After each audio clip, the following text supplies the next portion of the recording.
to a wonderful League of Legends stream. This week we have NECC, Trine versus BluGold A, if I'm saying that correctly. And hopefully we actually get to watch the game this time. Alright, so there's a certain amount of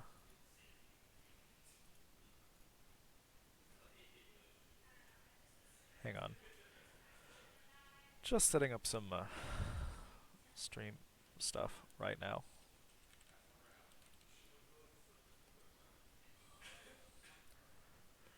And one more thing.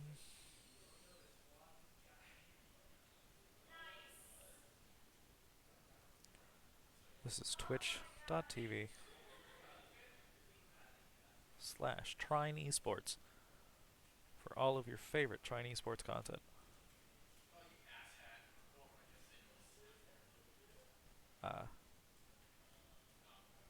Did I just mess that up?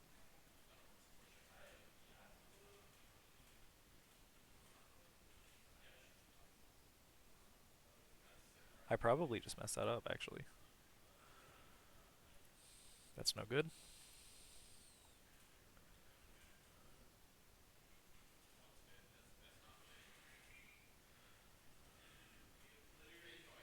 Right.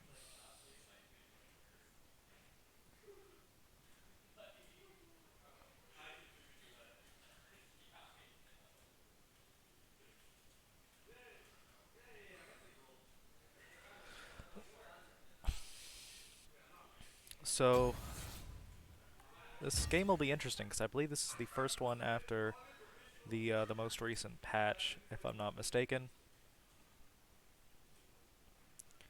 And I am mistaken.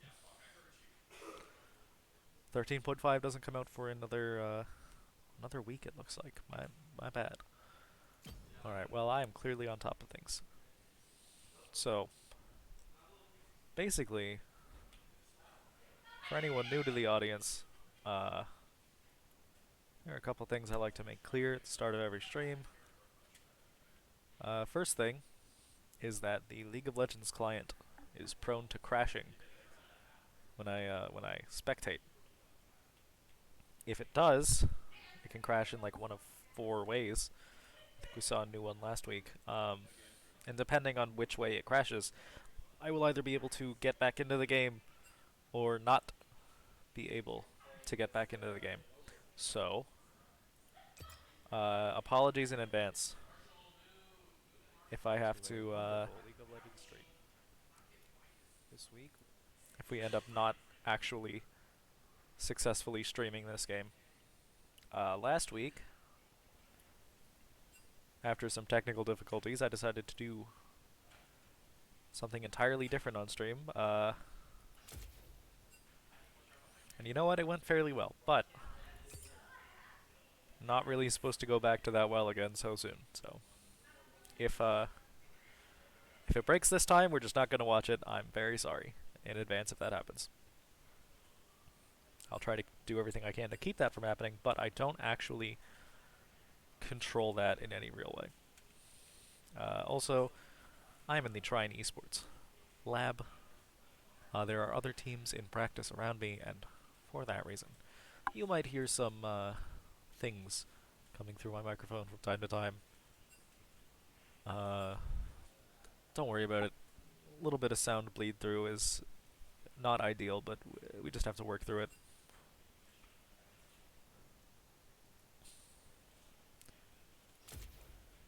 And, of course, last thing, we have the draft tool here, which can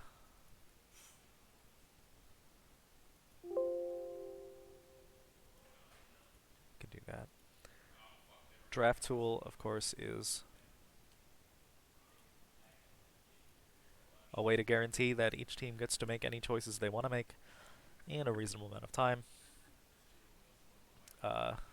It's of course because not everyone has access to every character in this game, which means that for players to switch around roles and pick orders and everything, in ways that aren't really possible in the client, we need to use a secondary draft client, which does add something like 2-ish minutes of completely dead air on my end because there will be nothing new happening visually as they redo this draft in the actual client. Um, I mean, it's just really too bad, but there's nothing that anyone can do, so the teams decide to use it, the teams decide to use it. Alright, so looking at our two teams here, or most of them anyway, we don't have we don't have the fifth member of BluGold A in just yet, but we can see that BluGold is a very highly ranked team, actually. Roughly equal to Trine, based just on like the lobby ranks. Although of course that shows TFT ranks as well, even though it's basically an entirely separate game, so we can't always totally trust it. If anything seems too weird, I usually check it out in between games 1 and 2, and then we will have a more complete picture what ranks everyone is. But for right now, it looks like they're roughly even, which is strange. We haven't had a lot of even matchups. It's normally heavily weighted one way or the other. Uh, at least it has been so far. So next, now that we have all the players in, hopefully, yeah, we just have to wait for both teams to say they are ready to begin drafting the first time, at which point I will switch over to the draft tool, and we will get this show on the road. Right now, there's nothing really to do but wait. Let's see. Why don't we check player profiles, actually? Like I said, I normally do this between games 1 and 2, but if we have a moment here now, why not? I guess we'll start with their mid laner. Hopefully that leads me into everyone else.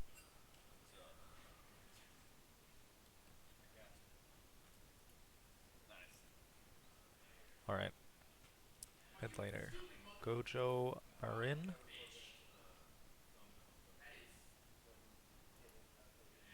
Guagai Mian.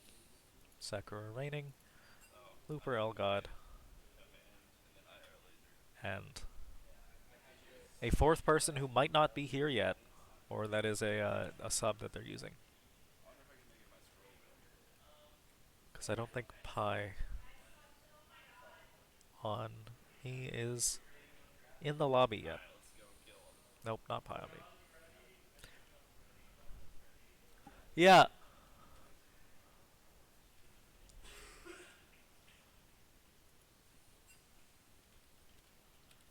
So just real quick, Gojo Marin is accurately Diamond 2. Uh, Guy Man is accurately Diamond 1. Sakura Raining is Platinum. It says Platinum 4 on the website.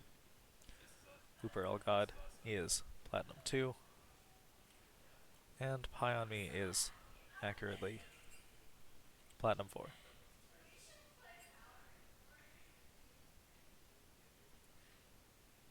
So all 4 of these, or all 5 of these are their accurate ranks.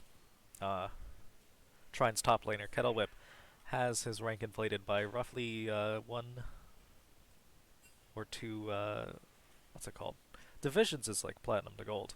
So, whatever the subgroup is, because I think he's Gold 2 in solo queue right now, Plat 4 in flex queue.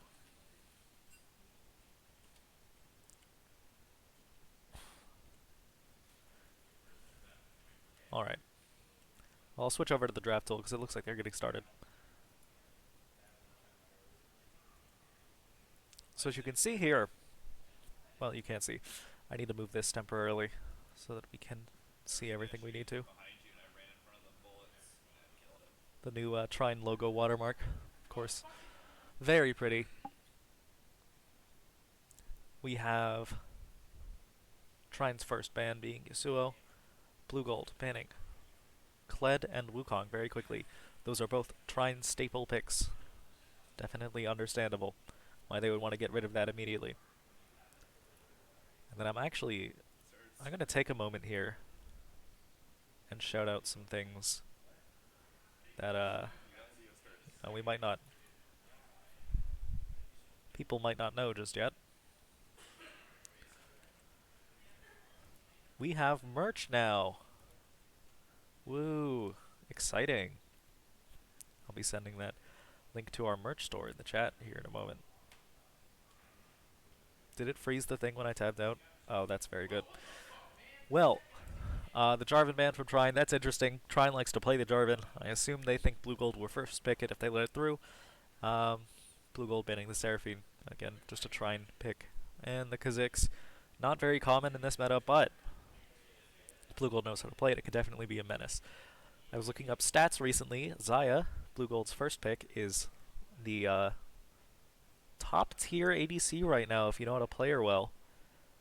Which BluGold obviously looking to leverage their champion pool.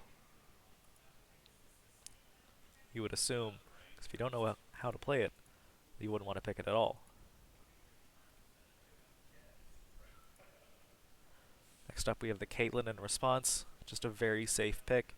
Can probably poke Xayah from outside of her range. Followed quickly by Trine's second pick in 13 seconds or less. Sorry, I just got dinner. I got a little something in my throat. The Sejuani. Trine likes this because it is a pick you can't really predict. It could go top lane, it could go jungle, it could even go in the support role. Don't tell anyone, but Trine almost always puts it top lane. So, we'll have to see if that happens again. Kassadin pick. Very good right now. Anybody that can go Rod of Ages into Seraph's Embrace is incredibly strong. But instead they're going to give that up in exchange for the Vladimir. Just kind of eternally very good character. This is powerful stuff. If BluGold can take it to the late game, which they're already looking to do with the Xayah. She scales better than mostly any other character in the game with a amount of items. Next up, Karma, probably for support. It's strong, but it's not really meta at the moment. You don't really see it too often, because there are, even though it's strong, there are better things to be doing a lot of the time. Orianna for Trine, safe mid lane pick into Vladimir. They're both looking to scale. Just have to see which one gets there first. So now, BluGold is missing their top laner and jungler. Trine is missing either their top laner and jungler, their top laner and support, or their support and jungler. Any one of the three combinations. They're going to ban the Zac. BluGold again don't know which lane to ban for just yet. So we might see. Well, they might take the guarantee and try to ban other junglers. Try to force Sejuani into the jungle so they can counterpick it.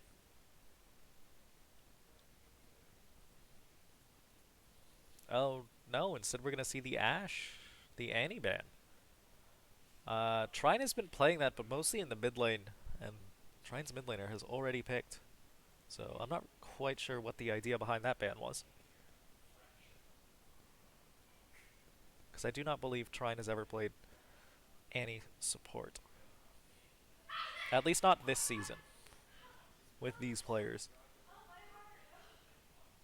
To be honest. I don't know if Trine could really pull it off.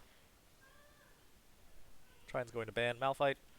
And the BluGold are going to ban the Ashe anyway, which is really weird. Not totally sure why you would bother with that.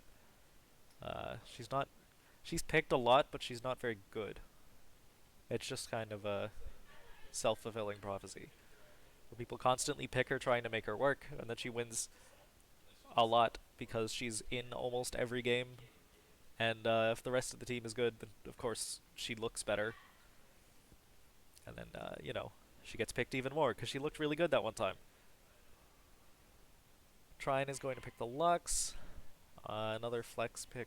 Actually, that's just the support in this scenario because I don't think they're going to take Orianna support. Followed quickly by BluGold's next player. Going to take the Vi jungle. That's interesting. Vi and Jarvan are practically the same character in the current state of the game. So it's no surprise that if Trine's going to ban the Jarvan, they're going to take the Vi. Then they pick the Fiora. We don't see that a lot. She's just kind of eternally very strong.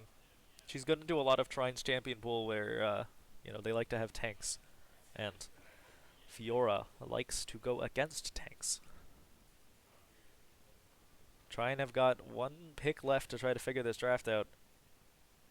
They can't really afford to put the Sejuani top into the Fiora just yet, but I don't think they want to pick another jungler. Oh. Okay, we're going to see Trine pick the Gangplank. I mean, he's been practicing it. I don't think it's at any CC level just yet, but that's what the game is for proving everything I just said wrong. So, cross your fingers. Hope he just beats the snot out of this Fiora. So just a reminder, now that the draft tool is over, we're going to have another 5 minutes maximum before the game starts as we go through the entire draft again, followed by the 3-minute enforced spectator delay. So, Trine have said they are ready. And BluGold are also ready, so we're going to get that done really quick, relatively. I'll move this back to its proper position in the bottom left corner.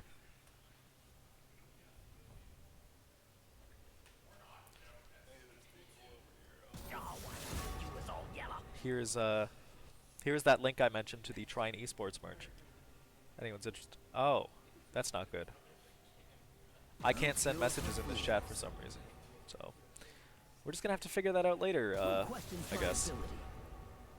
How am I streaming to this account and I can't send messages in the chat? Who dares defy my will? Let me try to figure this one out. Okay. It'll be nice to have a project or something to work on while we're waiting here. They fear me.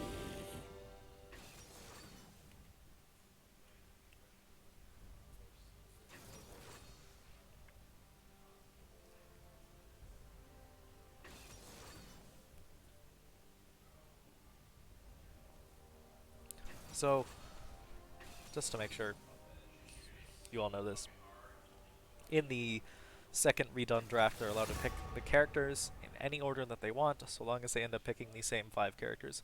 That's why this doesn't look the same as it did on the draft tool, just because they're picking in the actual roles each character is going to be played instead of worrying just about, pick order, getting things quickly. I want a turn.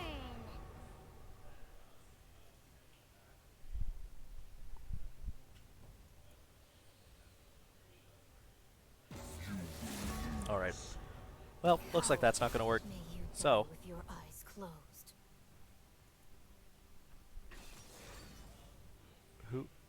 who just said the voice line?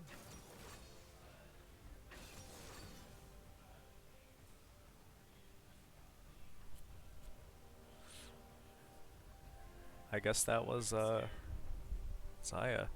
Never heard that one before for some reason.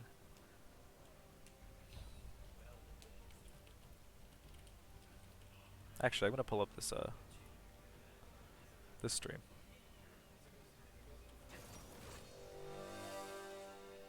See if I can catch that just in time. Either way, going into this game, I would say Trine's at a small disadvantage, just because I think the Sejuani is an unpracticed pick. They always pick it because in theory it can go anywhere, but I'm not sure how often they end up having the jungler actually play it. Besides that, Gangplank's kind of in the same place where, in theory, it's good. In practice, it's kind of impossible to tell how well it's going to go till we see how good this Fiora is. Vladimir just kind of stronger than Oriana in a lot of situations. Oriana, of course, has big team-wide lockdown, which is good stuff to keep her team in the game. But Vladimir gets ahead early, kind of just run away with it.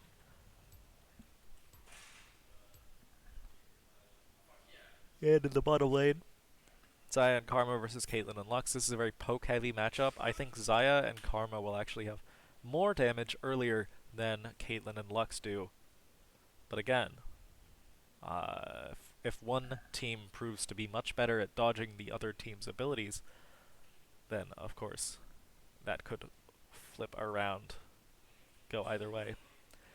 So honestly, that's why I'm giving BluGold a little bit of the advantage here, just because they have a better mid lane, and I think a more consistent jungle pick, at least in this game. Alright.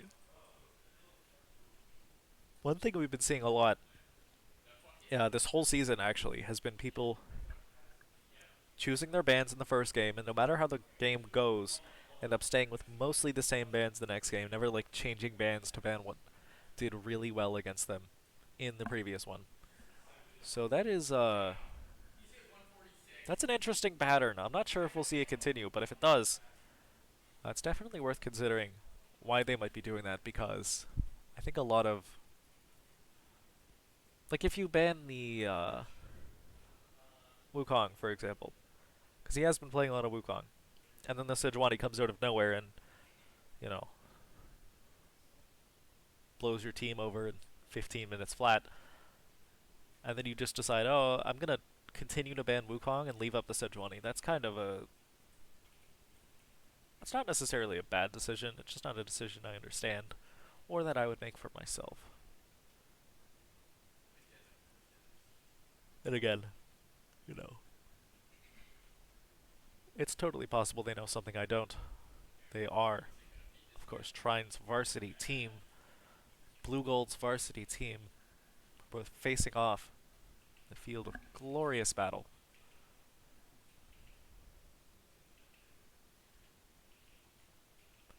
Lux and Karma are, especially early game, probably going to be trading big spells back and forth from minute one.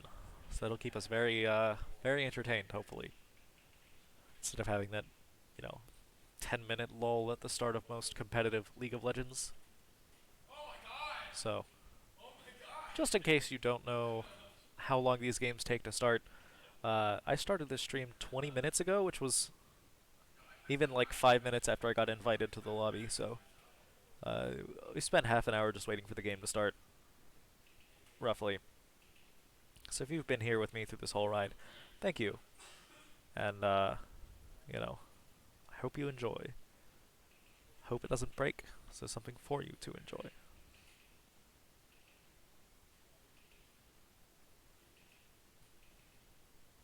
So normally, when the game loads, it loads for me, then I have to tab out, hit the display capture button, tab back in for you guys. Recently, attempting to tab out of the game at all has caused crashes. So, I'm just going to give it a solid 10 seconds where you guys will probably be on a black screen, and I'm very sorry, but just for being as careful as we possibly can, I think it would be good to not cause problems where possible. Okay, here we go. Game capture. There we go, yes. So, as we can see, Trine are immediately all grouped up, running toward the bottom lane. They are trying to catch out BluGold spot laners wherever they can. Get some early advantage. So we don't even have a second to rest. The Lux misses the Q, and that turns into nothing, so that's too bad. I guess we do have time to talk about Runes Mastery, Summoner Spells. Nothing too out of the ordinary here. I don't really go into specifics on these, I think, most of the time, but, you know, if you know what those icons on the side of the screen mean, then you're, you know, roughly good.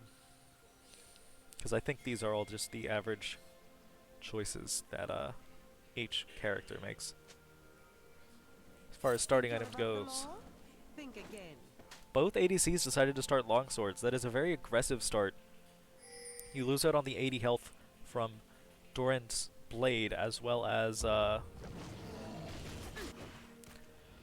lifesteal passive in exchange for, I think, only 2 bonus attack damage and the upside of not having to sell it later to get more items.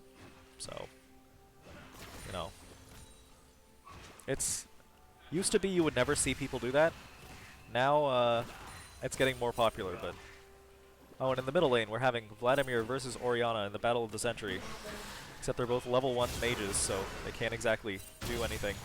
Except Vladimir's actually going to have to flash out. They both ghosted. And they're both very low, but Vladimir, of course, can heal up faster. I'm not sure that was a good trade for Orianna, unless Sejuani comes down very soon to help in the top lane.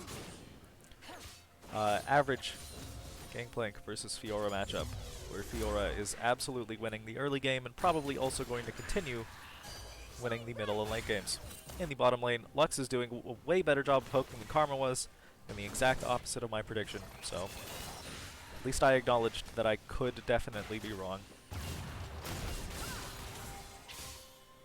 Ooh, that was a saucy W from the Fiora. Right now, it looks like Trine's mid lane is trying to keep any sort of advantage that he possibly can, despite the fact that Vladimir is constantly healing back up. There's not really any way to stop him just yet. And in the top lane, Gangplank is taking free damage, as expected.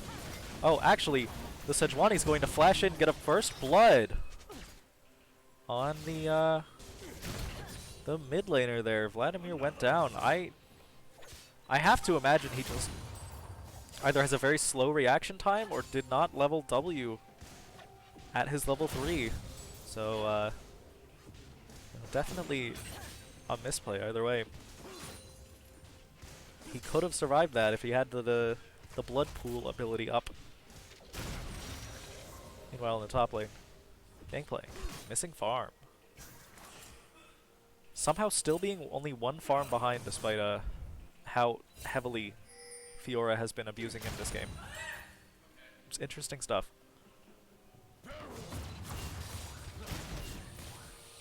And just taking free damage wherever you can get it with the barrel combo there. Hitting all the way into the bush from practically under his tower. And shooting the minions for gold constantly. You know, despite the mana trade-off, the amount of extra gold you get over the course of the game just by using that ability, definitely not to be slept on.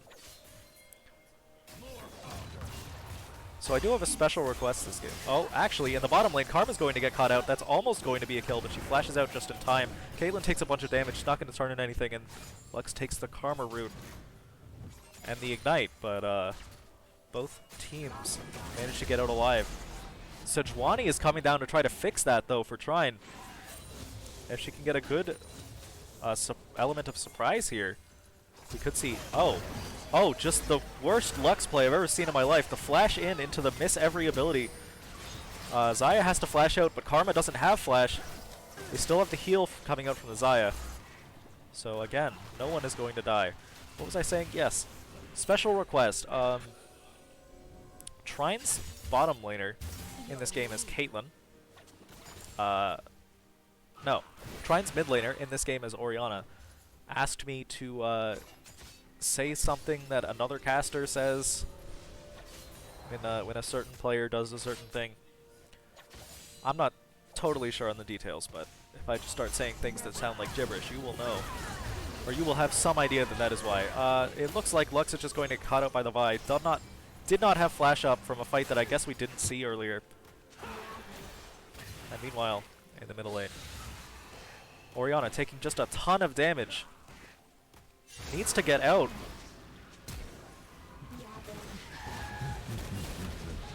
Yeah, that is going to be a kill on the Lux and a kill on the Vladimir because he has to flash to secure it. Or no, he has to ghost to secure it. Ends up under tower. The Gangplank ult plus some tower shots is enough to take him down.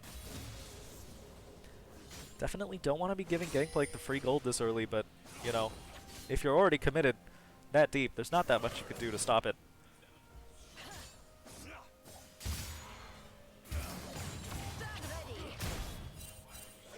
Right now, in the top lane, more trading. And Lux is just bullying this Vi because I guess she wants revenge. It's not really going to turn in anything. It's just funny to watch Lux deal a bunch of damage for free.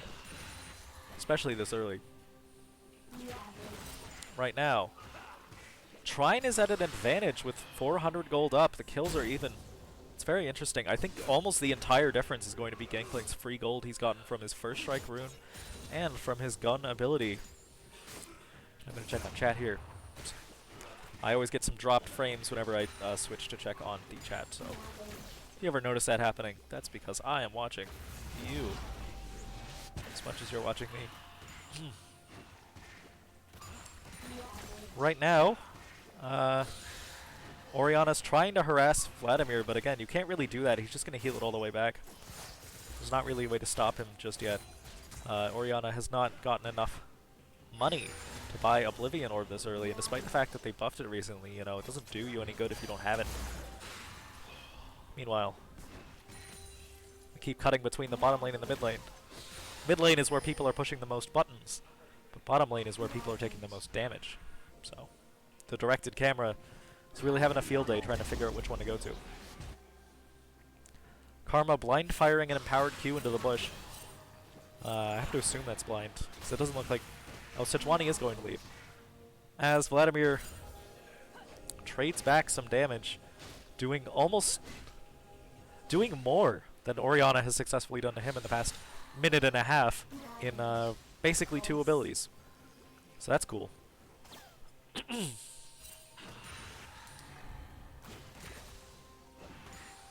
It looks like, yeah, in the top lane, Gangplank is 800 gold up on Fiora. Actually, the gold difference has gone back around the other way. BluGold is now up 300 gold. Of course, it's 8 minutes in. Doesn't necessarily matter the most, but just important to take note of. Anyone rooting for Trine, you want that number to flip back around as soon as possible.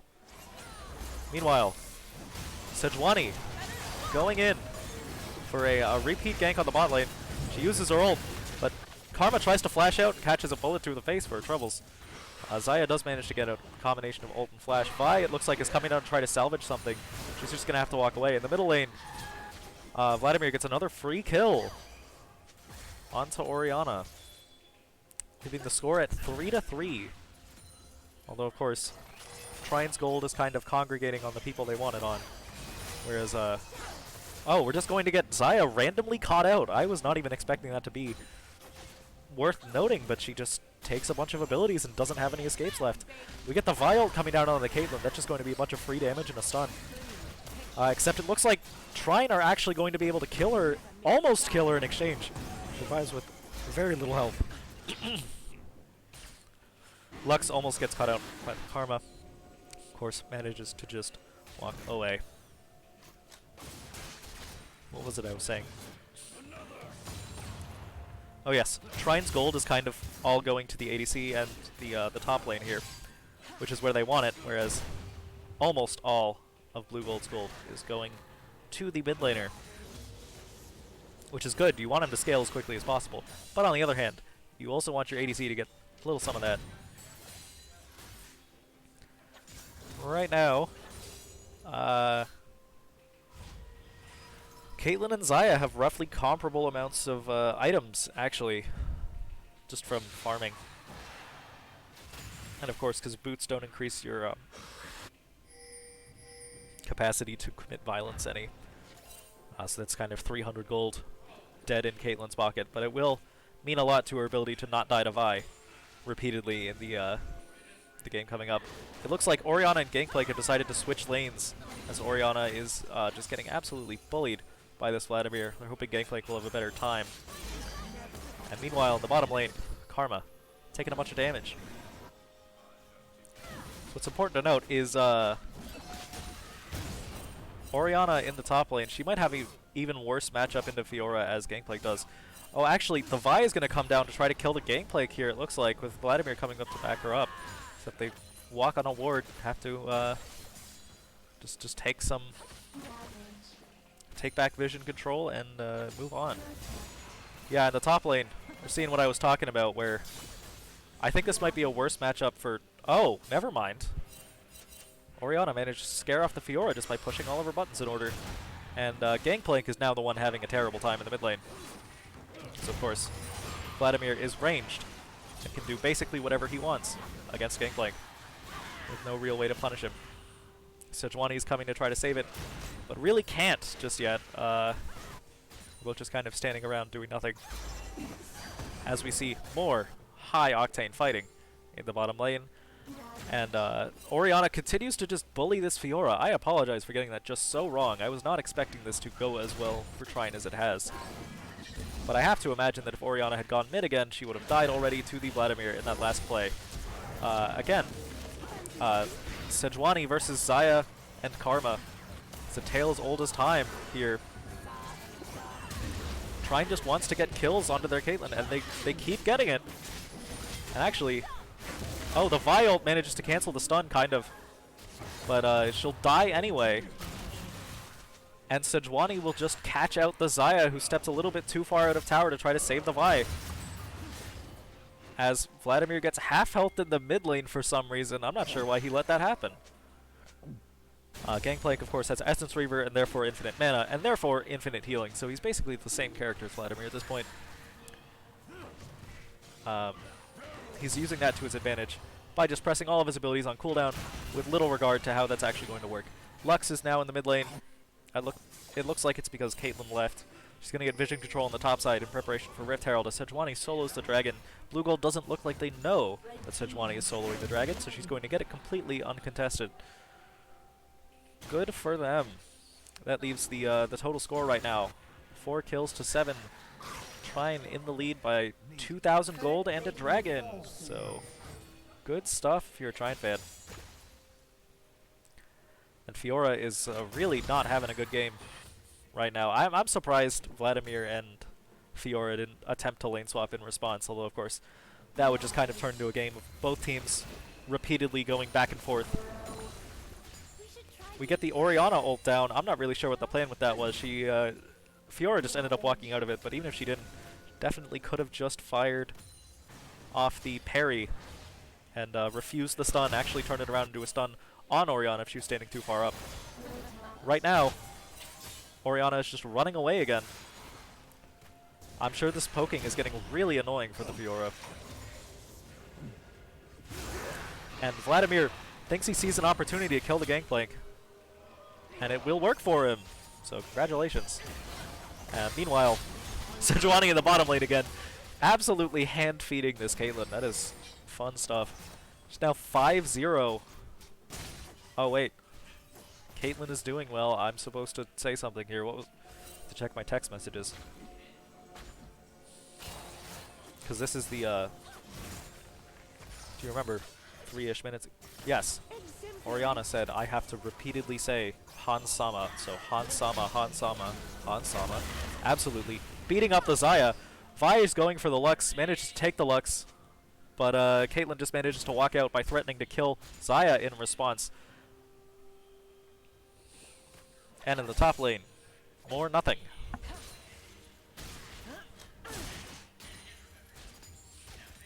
I don't know why it keeps cutting to the top lane, actually. There's not a lot more to see up there than we've already seen.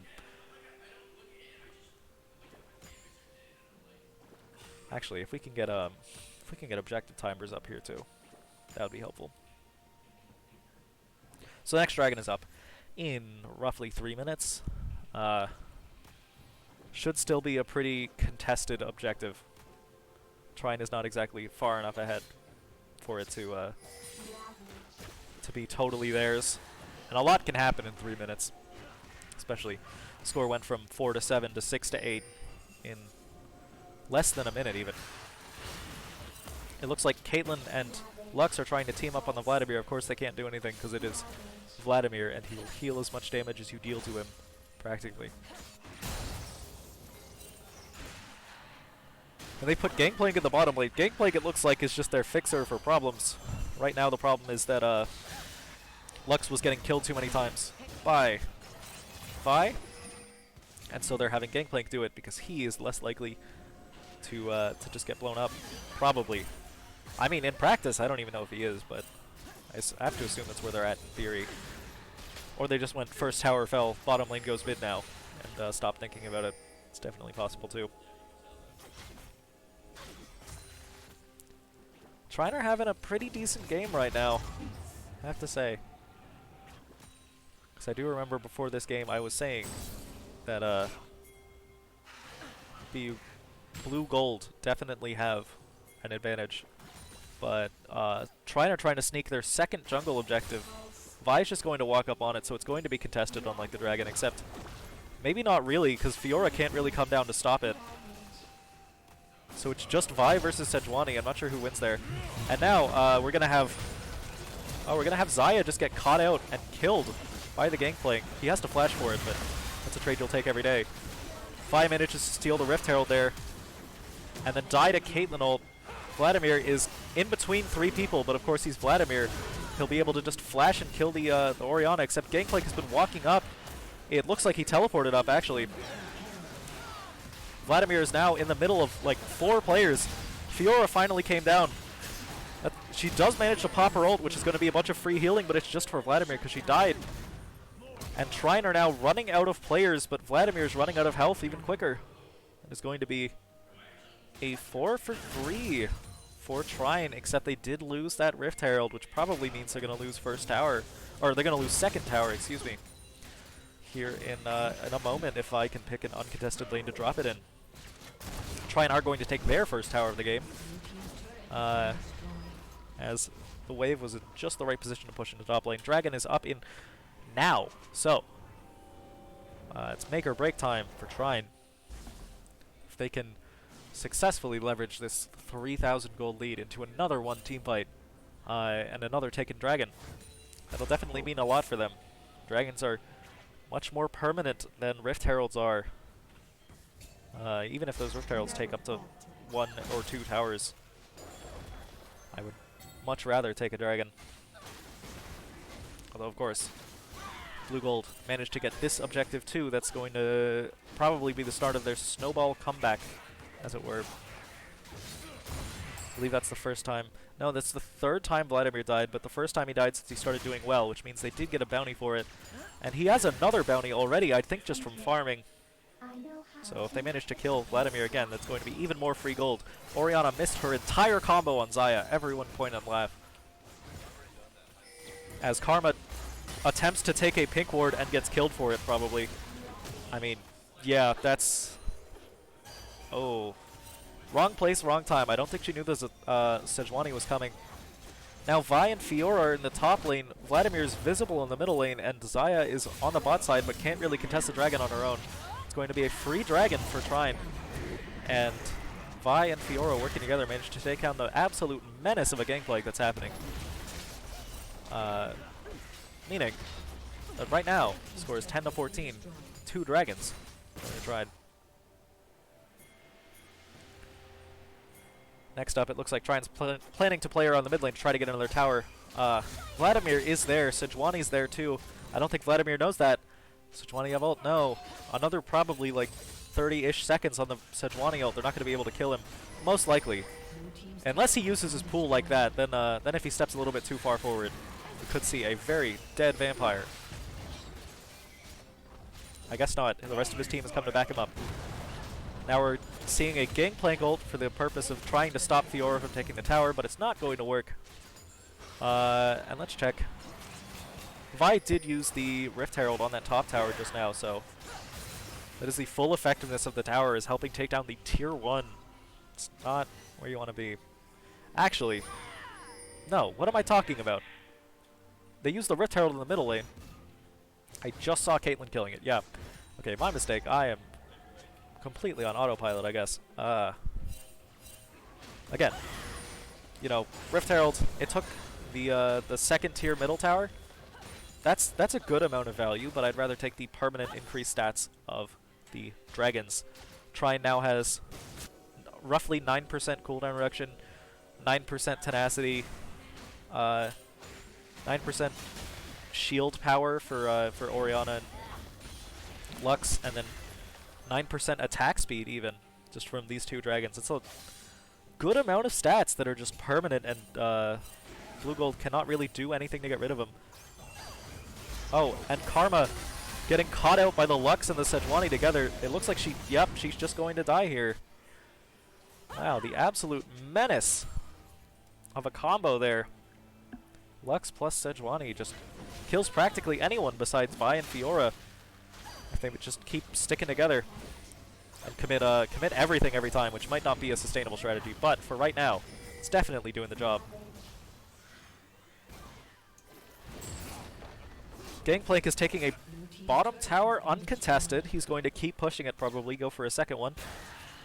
He sees everyone on the map. Nobody's coming down to stop him. Actually, Vi is now. No, Vi is just going to stop and farm. Vladimir might be heading bot finally, yeah. Well.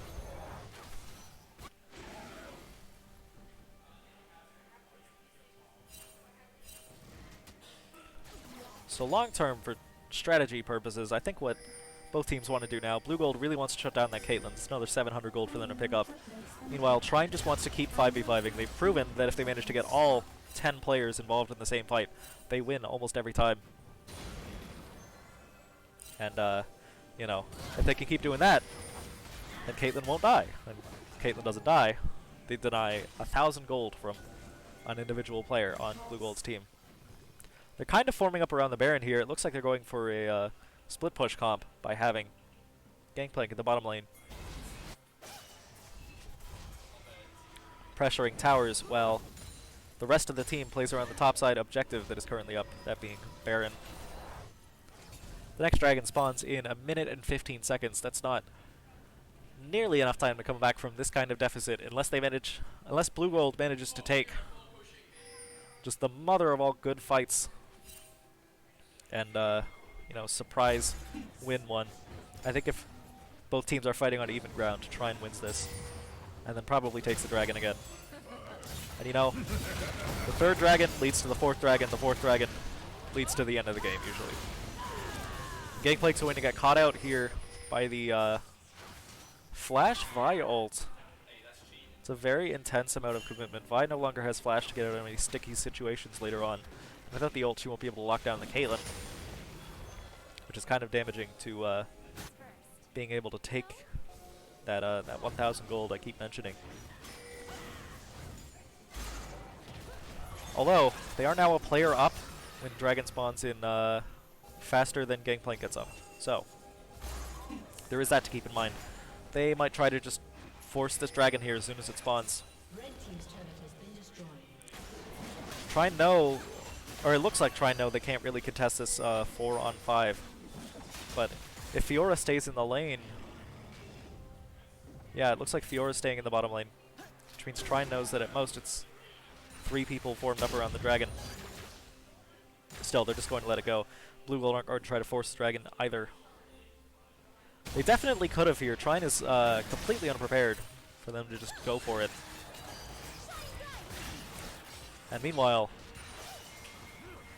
Gangplank and Orianna are kind of just wandering the map, not really doing much. Orianna's trying to get the gold from the... It looks like Trine are trying to start the Baron, or at least bait that they're starting the Baron, but I don't really understand that here. They're not...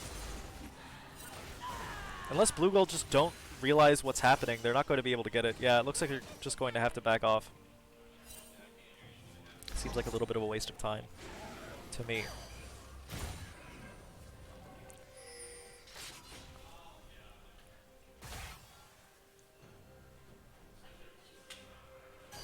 Well, Karma and Vi have just backed. It looks like they're going toward the bottom side specifically towards the dragon.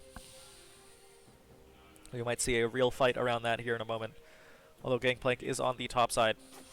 So even if BluGold managed to commit to a fight, they're still going to lose at least one tower for it. Actually, it looks like they're just going to kill Gangplank instead. Which is a really interesting call. If Trine were prepared for this, they could definitely just take Dragon. It looks like Sejuani's kind of being caught with her pants down. Though, just kind of mucking around in the jungle, trying to go help and save the person who was very clearly already dead. Either way, right now, Caitlyn's trying to take the Dragon. BluGold are thinking they'll take the Baron in response. They even have the Fiora teleporting in for some reason. I'm not quite sure why. They're not going to contest this, are they? Yeah, Trine definitely cannot contest this, except maybe a Luxol to attempt to steal. And it's a little too early. It is just too bad. Although BluGold now have to get out, kind of being caught on the back end by Sejuani here. The Karma getting stunned again for like the 5th time this game. As Fiora makes a good parry and gets out. Except Gangplank's teleporting in. Sejuani is not ready to stop just yet. We're just gonna... Sejuani and Xayah are fighting over the barrels. Xayah, unfortunately for Trine, winning all of them. Except Vladimir with his pull down, just caught out by a random Lux Q, followed by the Sejuani flashing onto the Xayah. That's 75% of her health immediately. Fiora's gonna turn it around on him though. Although all of Fiora's abilities are down. And then I don't even see what happened there. Is that a barrel combo on the Xayah? That's going to end up being a 2-for-1 for Trine. They're even going to keep pushing this, and they took the Dragon. And of course the Baron loses value every time someone dies because, you know, that individual player no longer has the Baron buff. Trine are backing off here, but that's a lot of advantage to get for not a lot of investment. Gangplank just having a flash out. He got a little caught out there. Not quite sure what he was thinking. And meanwhile, Karma, of course, making him regret his choice of pathing. Oh, actually, he's going to trade 1-for-1 somehow, with 3 people on him, as Trine almost kind of attempt to finish off this tower, but you know, Vladimir's going to scare him off. Plus, Fiora and Vi are coming around. I don't imagine any of Trine's players survive this one.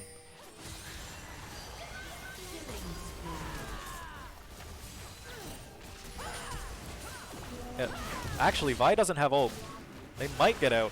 Maybe. Oh, the Caitlyn absolutely just juicing this Vi.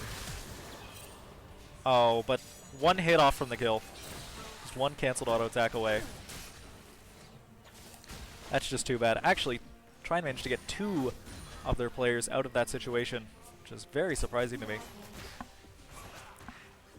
Score is 15-18. Trine in the lead. And they have 3 dragons to show for it. I mean, honestly, the game might end soon.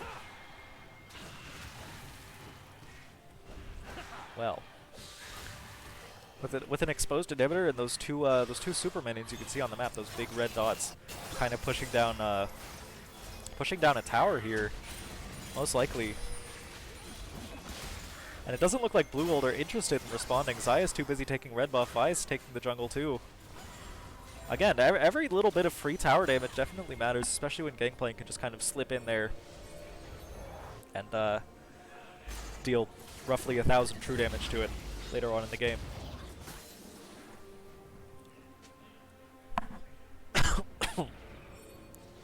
Apologies.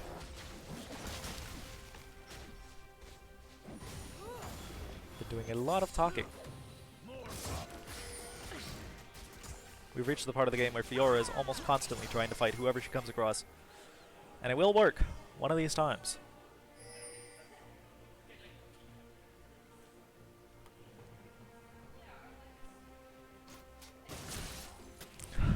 Oh, the Lux and the Sejuani are together again, and the Karma's there too.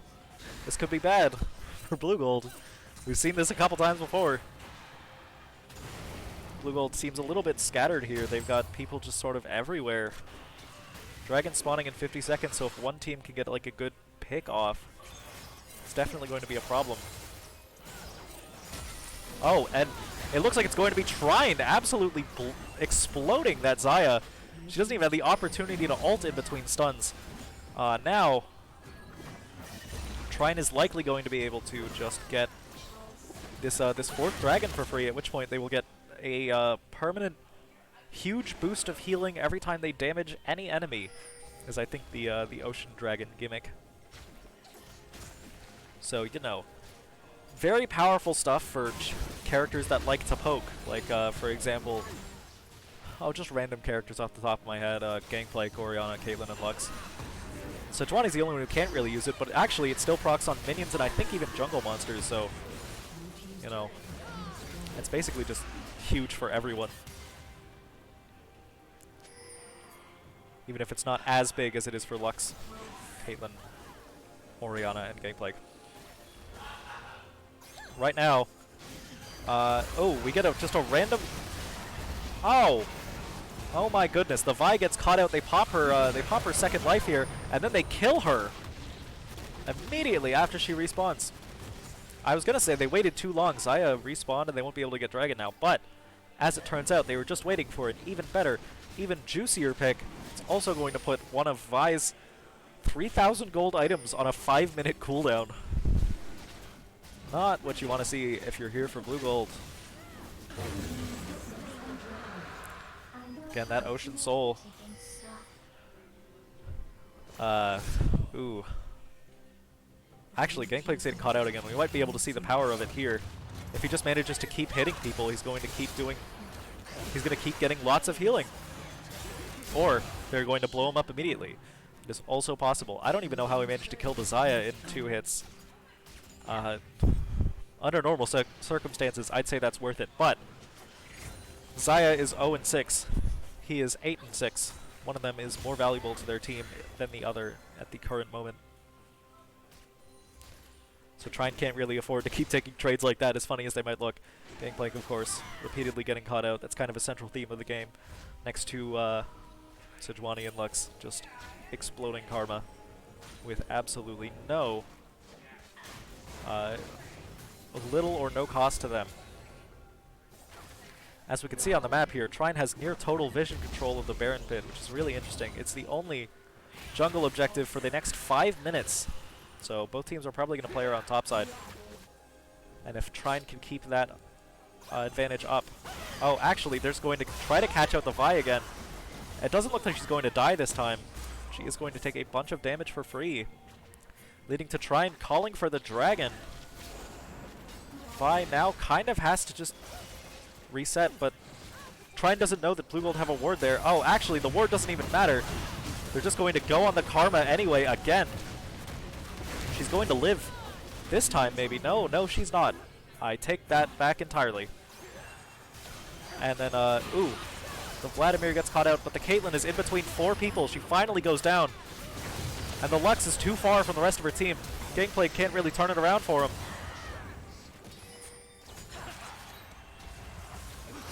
That's going to be a very bad fight for Trine. 3 for 1 for BluGold. And now they still have the Orianna up, and she hasn't ulted yet, which means they could be able to make a play here. Plus, Sejuani has Smite to try to steal the dragon. It looks like that's what they're going to commit to. Yes, Trine manages to steal the Baron. The Vial catches out the Orianna almost, but not really.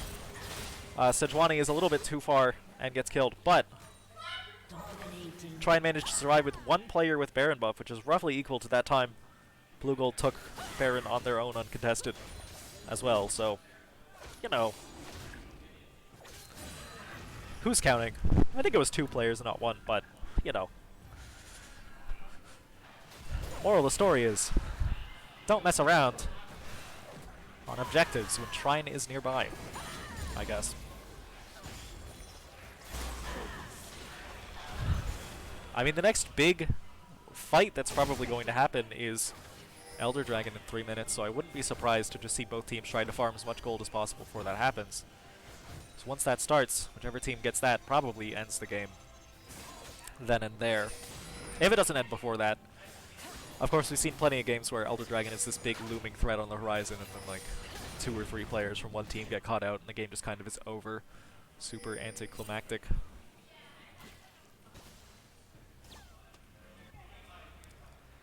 The game has been paused because Vi's mouse died. And then, of course, because we have the spectator delay, the pause is instant. So, it's good for us. Play will resume in 0. That's not good.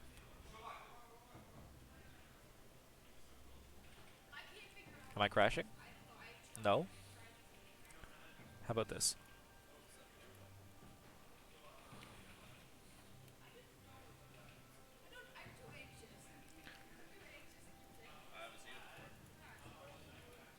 There we go. Not quite sure what that was. That's fine.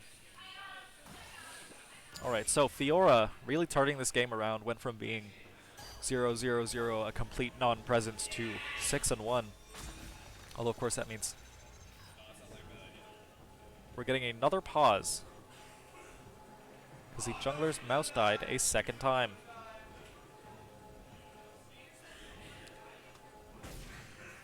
Uh-huh.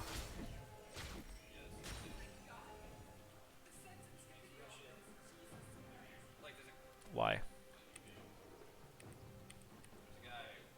Oh, so the game ends in 3 minutes or less, which means that the client is now freaking out. So let's just jump back 15 seconds. And hope it fixes itself.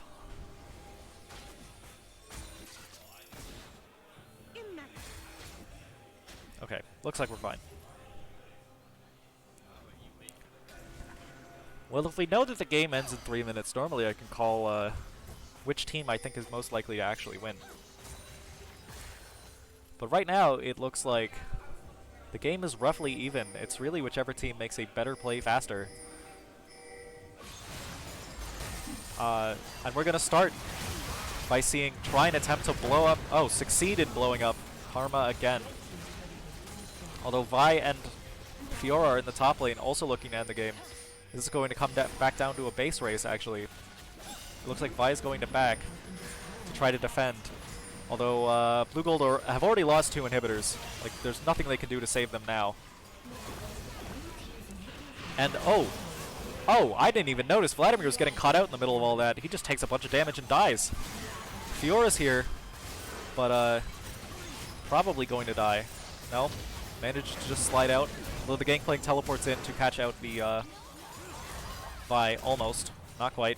Manages to slip away. We're really going back and forth here. Although it is now a 5v4. Trine are getting poked out, but they do have Ocean Dragon, which means that they aren't getting poked out. They will heal it all back immediately. It's like they're all Vladimir now.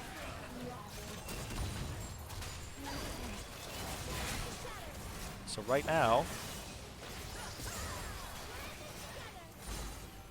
Huh, interesting. It looks like Trine's going to play around Elder Dragon with the 2 inhibitors down. Or they're going to pretend to play around Elder Dragon and attempt to lull BluGold into a false sense of security and catch out the Vi. Yeah, that's going to be at least 1 kill for Trine. Followed quickly by a second one and a third, actually. Oh, just a second one, sorry. I counted the Guardian Angel as an actual kill. As Trine just tries to force down the walls of BluGold's base. Vladimir is dead. Again, Zaya's going to die here in a moment. Yeah. And then Karma, of course, actually managed to survive getting caught out this time. But it's too little too late. It's going to be game 1 for Trine. So congratulations to them. That is really everything you want to see. And we can get back to our client view here in a moment. There we go.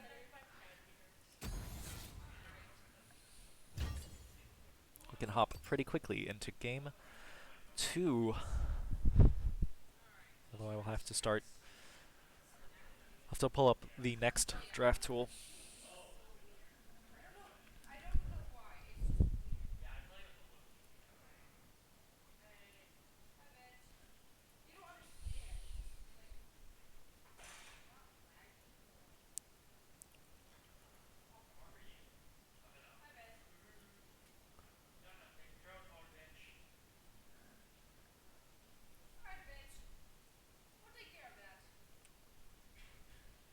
Well, looks like we're just waiting for a minute.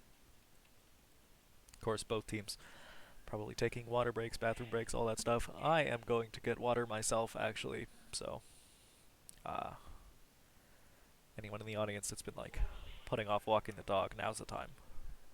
And we will be back shortly for Game 2 of NECC Week 5. Don't go anywhere.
It looks like I'm back just in time.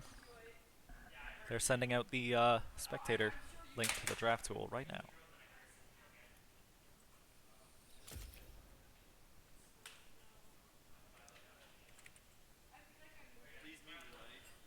I will switch to. There we go.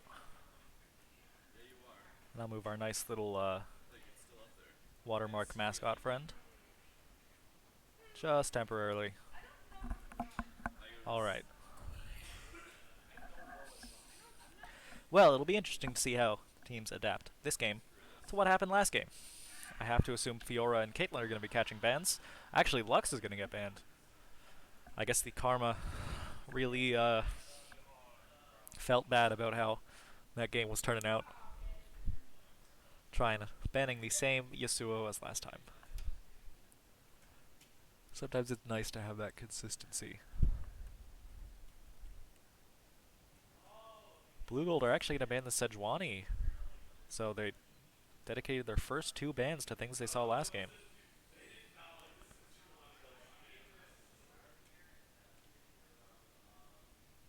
And Trine, it looks like, are, if I had to guess, they're not going to do the same. They don't have a history of switching bans.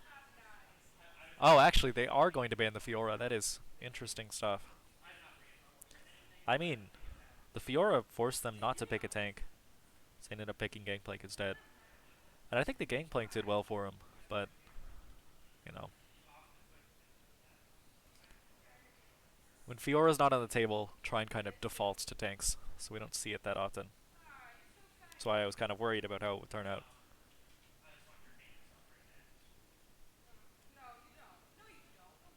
BluGold are actually going to ban the Gangplank. What the? Alright. You know what? They are fully within their rights to do that. Definitely not what I would do. They are letting the Kled through, which Trine's top laner is more proficient at than Gangplank by a country mile. And Trine is going to ban Zac. I think that was their same ban as last game. It makes sense. Zac is very good right now. If you know how to play it, that's kind of crazy.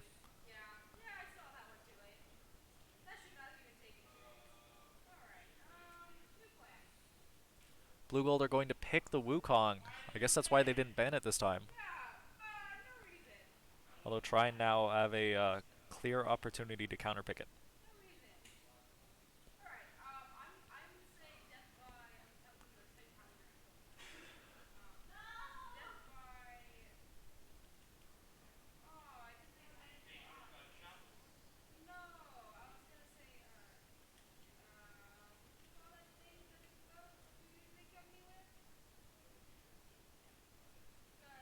Alright, well, Trine's going to pick the Vi. Again, same champion as Wukong. So, this is basically a mirror matchup. Although, it did really good for BluGold last game, so hopefully Trine finds as much success.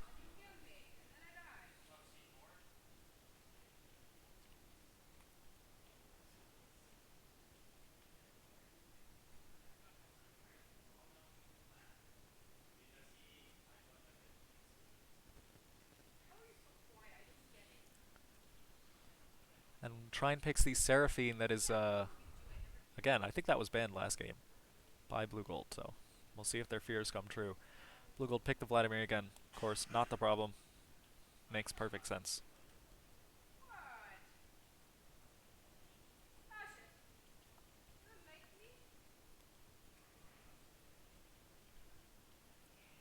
And BluGold picks the Annie. That was something they banned last game.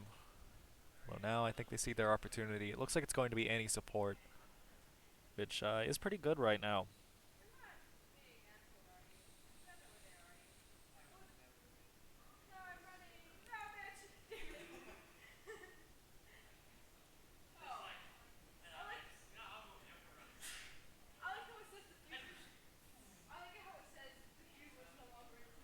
And the Orianna again.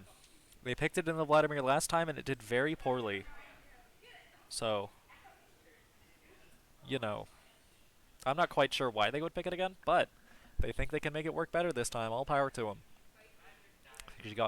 She got solo killed like 3 times under her own tower by the Vladimir. For anyone who wasn't there or doesn't remember, so that's kind of crazy. Trine's going to ban the Xayah. That was BluGold's go-to pick last time. So there's not going to be any safeties here. Trine, of course, hasn't picked an ADC either. So BluGold bans the Senna for some reason. That's not something Trine plays. I'm not really sure where that comes from. I figured they were going to ban the Caitlyn here, actually. They still might, but the Senna, I think, is something of a wasted ban. Because I think Trine would be very low likelihood to even pick it in the first place. And Trine bans the Aatrox, followed by BluGold banning the Caitlyn. Yep. All just standard sort of stuff. If the other player, or the other top laner, BluGold's top laner, is a carry top lane player, the 2 champions you really want to get rid of immediately are Fiora and Aatrox. Always, basically, in every meta, so it's no surprise. Trine has been known to play double mage bot lane from time to time, especially if they manage to get the Kled, so we'll have to see if they even pick an ADC at all. They might just go like Seraphine Vigar, I think is a thing now, or Ziggs. They both put out like huge pressure on towers or pressure of like inevitable late game, exactly the same as an ADC does. BluGold going to pick the Varus, another classic, like very strong ADC right now. And their last pick, I think, is their top laner, unless they're sending Wukong top lane, something else jungle. But that's kind of fallen out of favor here. Well, either way, BluGold's team is pretty much set at this point. They have front line, they have back line, they have crowd control, they have magic damage, they have physical damage. I mean, pretty solid draft from them. The Gwen, okay. So they end up picking the Darius. You know, he's a medium interesting champion. I would have definitely said something if they picked the Gwen, though. That would have been crazy. Anyone who doesn't know, that is I don't know. I think she's a very fun character to watch. Trine, it looks like it's cycling through every single one of their ADC options. Looks like they're gonna end on Ezreal. Yeah, okay, so take us back to the client here. Both teams. Or, oh, exactly one team is ready. Both teams are now ready. And they're going to redo the same draft again. They're allowed to do it in a different order as long as it ends up in the same place. So they're going to redo the draft. And then after that, we have 3 minutes of mandated spectator delay where we're just kind of sitting here waiting for that to happen. No cure for fools. I won't be denied.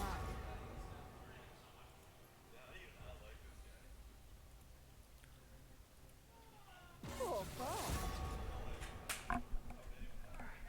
I'll come back stronger. Everything going off without a hitch this time. Once upon a time, we had some issues where the client would just sort of auto-pick people's champions. I'm not sure we ever found out why that happened, or found a consistent way to stop it from happening. So if it happens here, then they'll probably redo the draft again, and then like a third time, probably in blind pick. But hopefully that doesn't happen.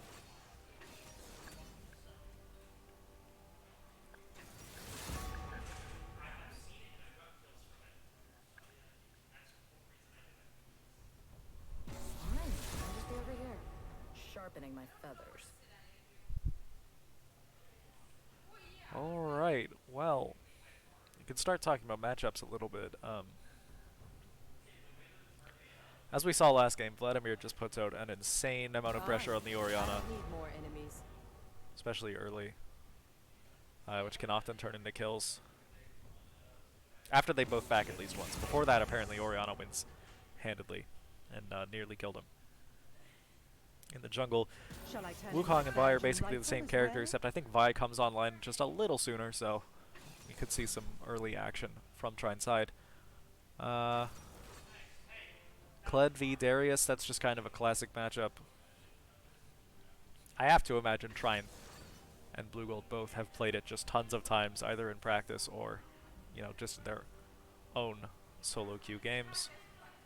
And in the bottom lane we have Varus Annie versus Ezreal Seraphine. Ezreal Seraphine is an enormously safe lane.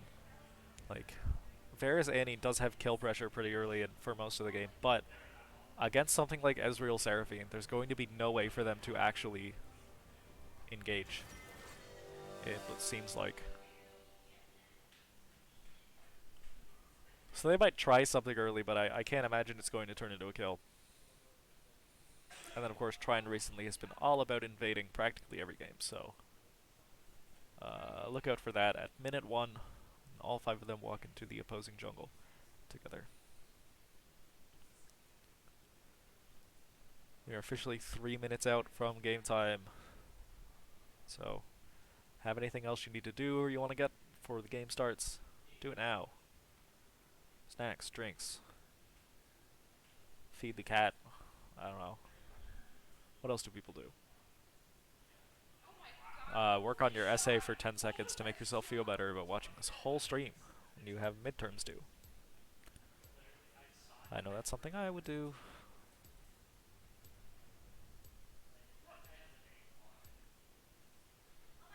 And just another reminder.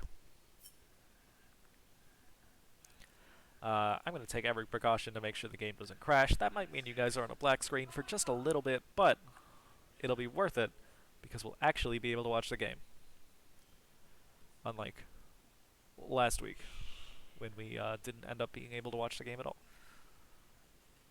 So you got to take what you can get.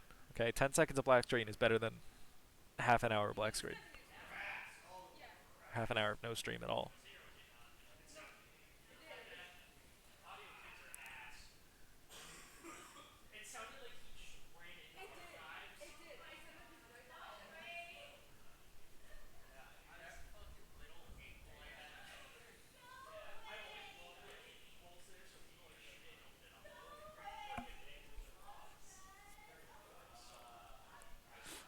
So, what else did we talk about before the last game that I can kind of follow up on? Like I said, I did check people's ranks. These are all accurate. They're very evenly matched. Trine's 2 best players are in the bottom lane. BluGold's 2 best players are mid and jungle, which we definitely saw a little bit in the last game with how successful different roles were, but the top laner for BluGold was kind of just a standout, unexpectedly.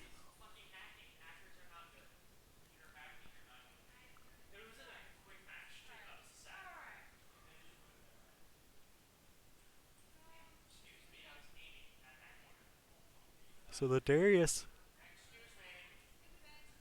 Actually, the Darius and the Wukong are a decent enough front line, but they're both kind of looking for flanks and fights, actually. Especially since Trine doesn't have any real tanks. They might have a bit of a rough time stopping Trine from just getting onto their backline and blowing up Varus and Annie repeatedly. Although Annie, of course, has a stun and the self-defense shield that is really powerful right now. I think it's something like 40% AP every time she takes damage from attack or ability. So, you know, not so crazy, but you know, kind of a lot.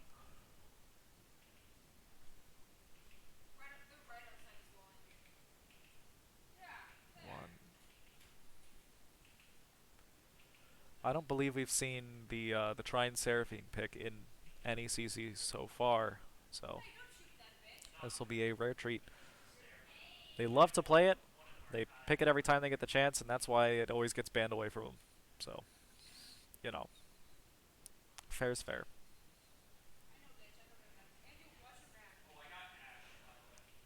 And we are beginning to load into the game. Hopefully all together.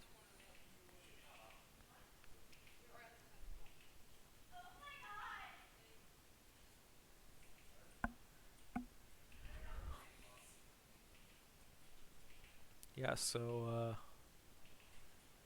far as keystones go, it's interesting.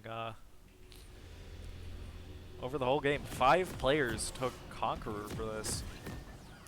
I mean, it's all the best option on their respective characters, but, you know, 5 people took the same one. That's very interesting. Might mean something about the meta as it stands.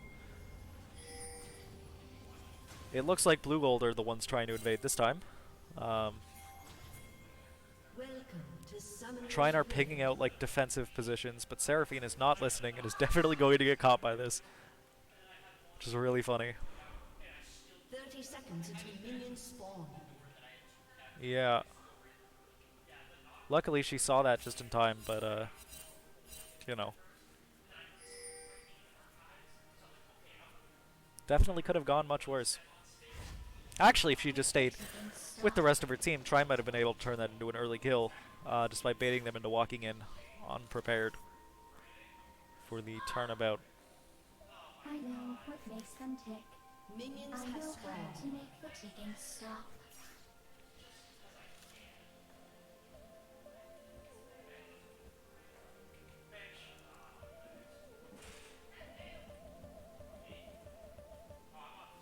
Okay, and I'm glad we cut away from that. Trying to just spamming emotes right now, so it's making weird noises. Yep, like that.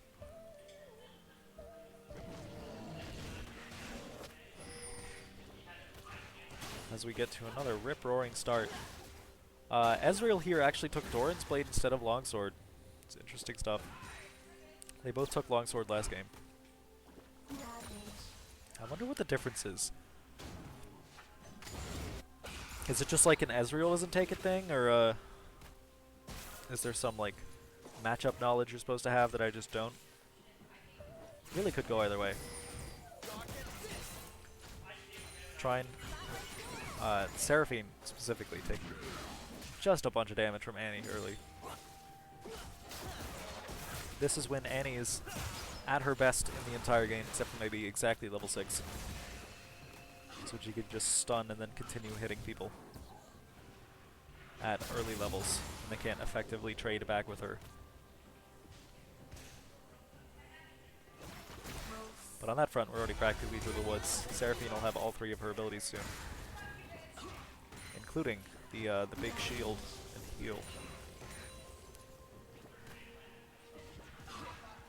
The mid lane is again somehow the most active, despite the fact that both people are playing like slow game scaling champions.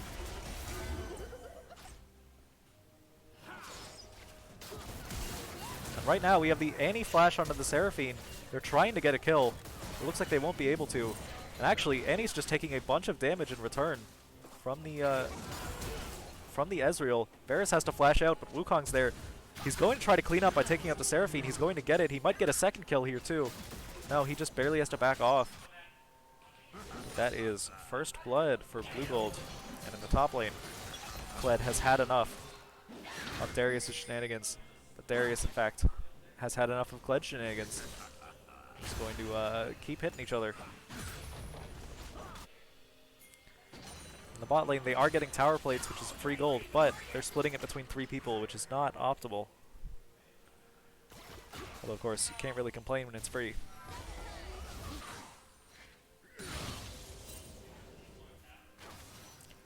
And Vi is trying to make something happen on the Vladimir here, but he managed to just pool and walk out. Alright, well, it's another one of them classic early games, unlike what we saw last time. Much less early aggression.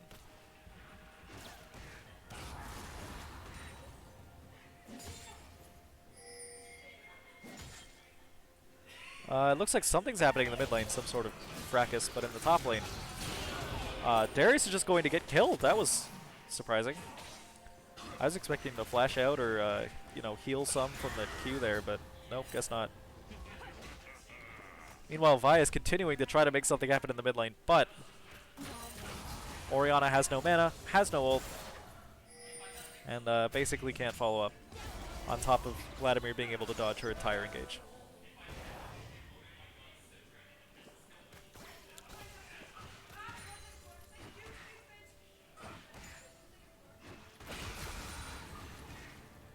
Well, Trine are evening things up here. They are still 600 gold down somehow. I think it's just in farm across the map. Because again, the Orianna, not exactly the best matchup in the Vladimir. Not sure why they would pick it again.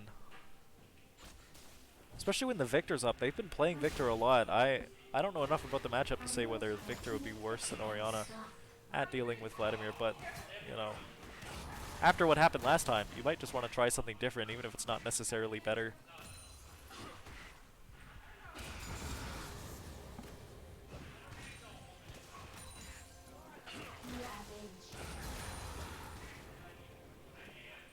How is Orianna keeping up so much mana? She's been very low this whole time, and yet somehow she's using all of her abilities on cooldown still. And the top lane. More Kled Gaming.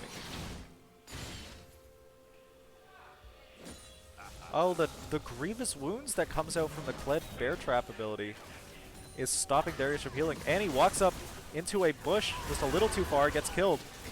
Varus just got caught out by the Seraphine, but he's going to get a kill in exchange. He's definitely going to go down here, making it 2-3 for Trine. Orianna really is out of mana this time. She definitely won't actually just use another ability somehow.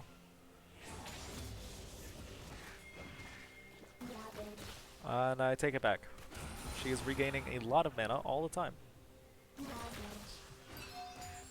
And it just keeps going.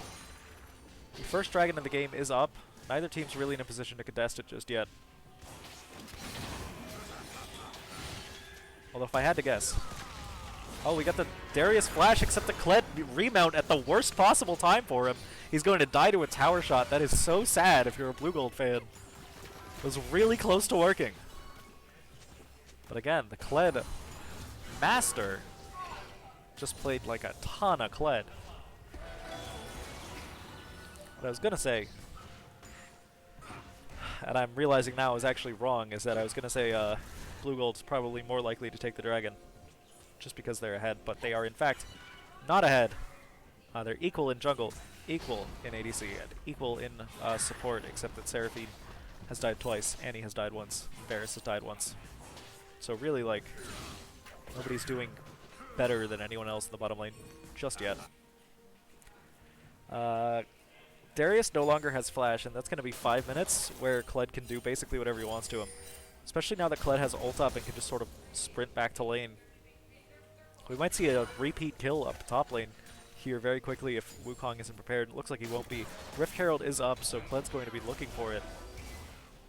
Because if they can get it, then they can get a tower. If they can get a tower, you know, what else can they get, you know? Might just start snowballing out of control. Right now, Vladimir trying to just kill Orianna. Manages to put out enough of a threat to get the Orianna ult, but, you know, nobody dies. He actually ended up taking way more damage. So that's interesting stuff. Darius is walking around in Trine's jungle for some reason. Looks like he might be considering ganking mid. I don't think Trine knows that this is happening. Oh. Oh my goodness. Okay, so the Orianna flash came down, but it was just too early. The Darius hook manages to get her and pull her back in, leading to a kill for BluGold.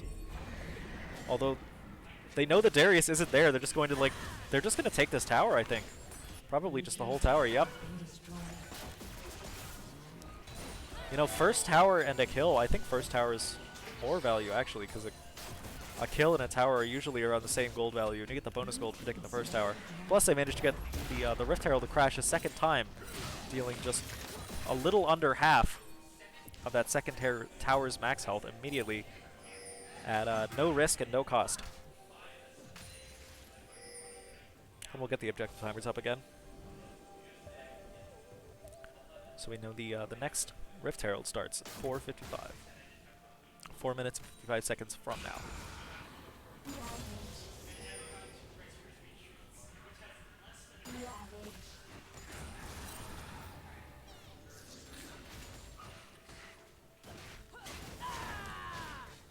That's for right now. I have to imagine Kled is looking for something crazy on this Darius. There is no tower there to save him anymore. If he shows, Kled might just try to run him down.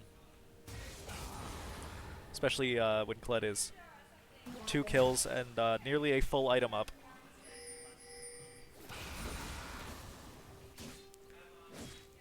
I would be oh, actually, yep. The Kled, it's happening. As expected.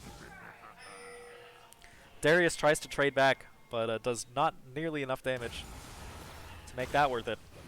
And he's just going to have to back off anyway. Oh, actually, the Wukong ganking mid again.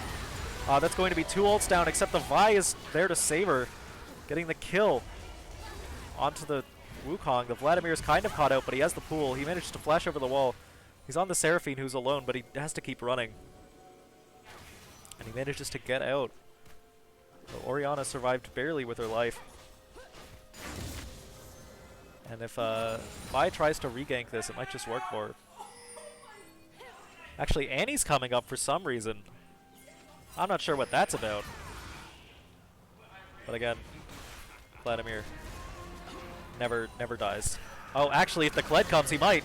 That's going to be, yeah, that's going to be a kill for Trine, leaving the total score at 3-6. Although, important to note, BluGold has taken the first dragon.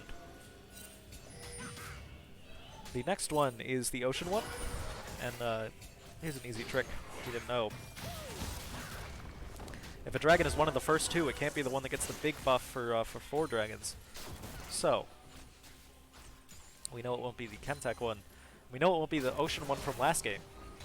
So, what could it be? Anyone's guess. There are 3 of them left. Or 4 of them left, actually, since they added Chemtech.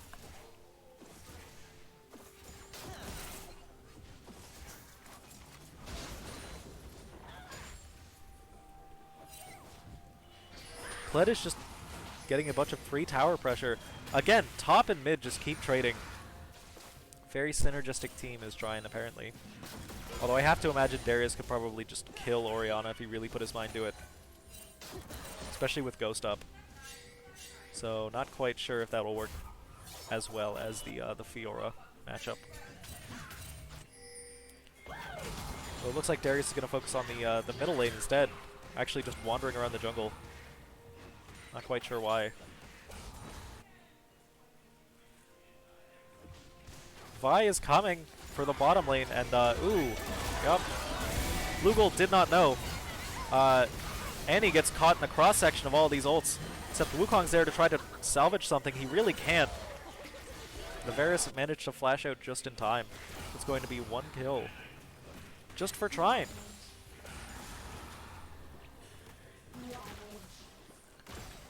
Good stuff.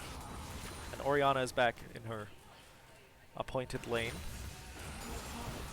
Looks like that was just a temporary swap. Once Kled realized he couldn't kill Vladimir and can still kill Darius. Turret plating will soon fall. Ezreal now has Essence Reaver and therefore will no longer have mana cost for the rest of the game. So congratulations to him. I look forward to just like an endless barrage of skill shots.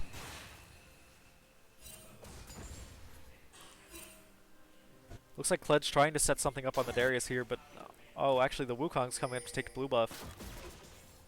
Kled's just going to walk it out. Yeah. And of course, everybody's forming up around bottom lane for this dragon spawning in 10 seconds. Actually, by everybody, I mean just Trine's team. BluGold's not really playing around it. Annie kind of gets caught out. It's not enough to do anything about it because Vi is not ready to follow up. She was. They might just take dragon here.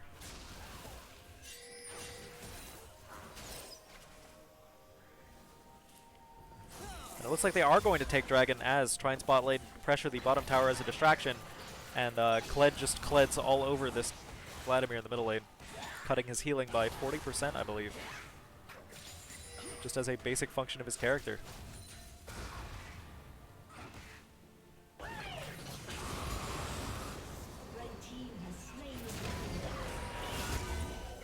And, ooh, Annie gets caught out again. That is a very dead child. And Kled might bleed out here from the Darius. Either way, he managed to get the passive up, puts it onto the Vi. That's going to be a kill. And then it looks like in the bottom lane, Trine just made like a really ill-advised play and had 2 people die to tower. So that is that's 1 for 3 for that last couple events. I'm not really even sure what happened in the bottom lane there. Let's see if we can go back and check. We get on the Ezreal.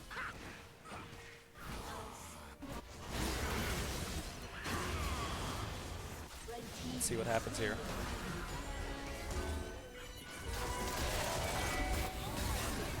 So the Annie gets caught out.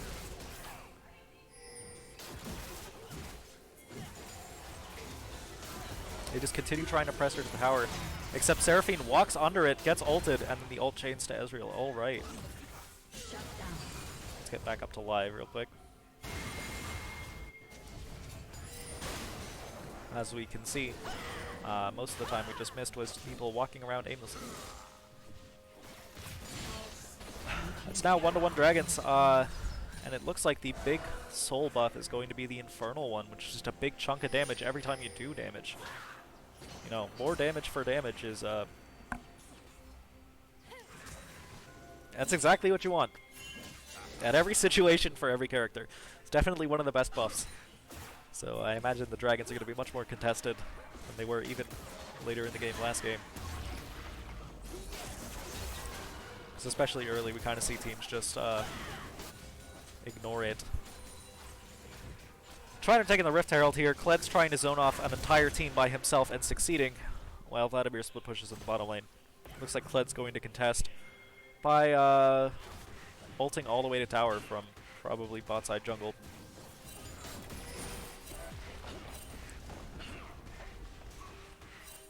Or he's just not even going to ult, he's just going to keep walking. I mean, if he doesn't ult, he can't save the turret, but, you know, it's the first tier turret. It's going to go down at some point. There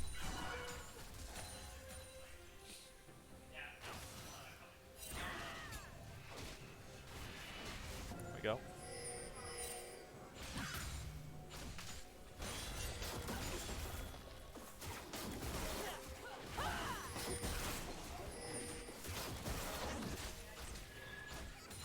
So if we look at gold statistics right now, Trine are only 2 kills ahead, and somehow 2,000 gold ahead, even without the extra gold generation that the Gangplank gave them. Meanwhile, it looks like they're all just kind of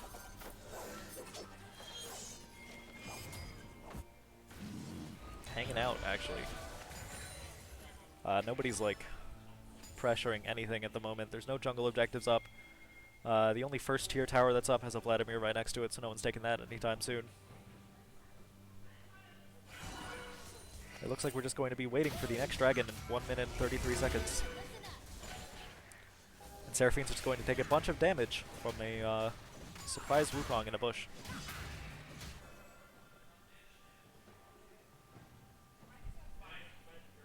Vi does have Rift Herald. I would expect to see it bot lane here soon, just to try to take this tower.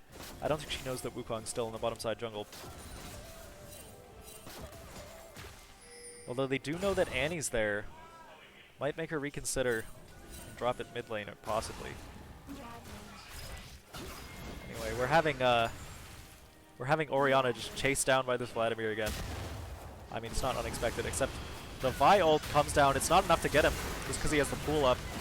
And that's actually going to be the Vi dead. Except, oh, the random Seraphine ult that she's in perfect position for. That's going to be 2 kills for Trine, possibly a 3rd here in a moment if Vladimir... Oh, he flashes out. And he's ghosting currently. This tower's going down for sure, though. And, that is 2 for 1. BluGold's only 2 players that are here to contest. Low health Vladimir and a Varus on his own. There's... I have to imagine we might even see a second tower here. Unfortunately, Vi did die, so they won't be able to drop the Rift Herald. Although they have another, probably another minute or so on timer to drop it. Meanwhile, Varus ult doing Varus ult things. Chaining between people. Just putting out a ton of disruption. Doesn't really do anything there except stop them from killing him, but I guess that's all he needed it to do. The dragon's up, but everyone else is also back up, except Vladimir's probably not comfortable with fighting just yet, and Trine knows that BluGold's top laner are not in the area. So, this is going to be... Yes, the second dragon for Trine this game. Remember, when they get to 4, it's a good sign that they might win the game. Whichever team ends up with 4 dragons, I think is like 80% to win or something. I remember I saw some stats on that. Oh no, it was first inhibitor down is like 80% to lose. Dragon Soul is something like, I want to say 65% to win. And then Elder Dragon is of course like 90-something% to win.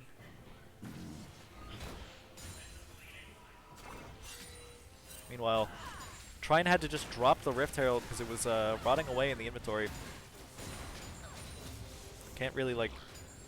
I would be surprised if they managed to make it crash into the tower at all because I can't really walk up to support it. On the other hand... Oh, they managed to get it close enough. And Pled goes way too far in to try to kill the Darius. It's not going to work out for him. And actually, Trine are on the back foot now.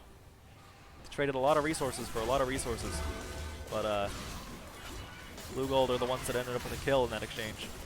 So I'd say it was worth it for them. Meanwhile, Vi is just bullying this Wukong. Orianna's kind of hanging around, trying to go for a like surprise angle, but you know, BluGold sees everything. Vi's actually going to go in now for some reason. Doesn't really make sense to me, that, but at least she didn't die. And now Varus might be getting a little overexcited. He's not going to die for it though. Well, now BluGold are all under half health, retreating, whereas Trine still looking refreshed by comparison. It looks like Trine might just be able to take this tower here in a second. If their whole team doesn't immediately come back to that tower, which it looks like they're going to.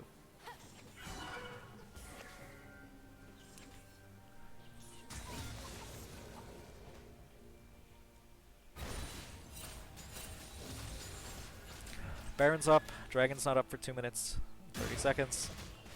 And there's not really any tower going unguarded, so there's not really a split push opportunity here.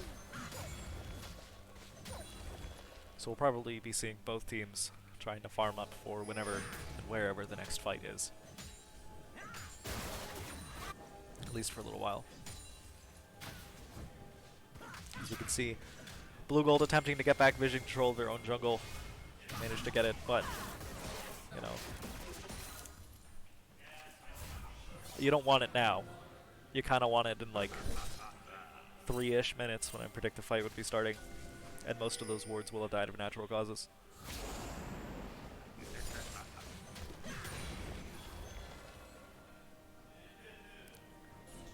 That was interesting. Darius decided to W that ward. Doesn't really add anything. Like, there's no reason to do that, but there's also no reason not to.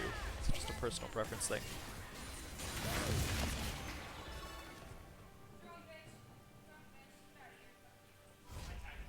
And of course, Kled smells blood on the wind. Is looking for that Darius to increase his top gap, as it were. 4-1 to 0-2. Absolutely fantastic showing by Kettlewhip in these last 2 games. I'll say in the last couple matches I've streamed, he's been, you know, not doing so hot, but these games especially, he's really showing his worth.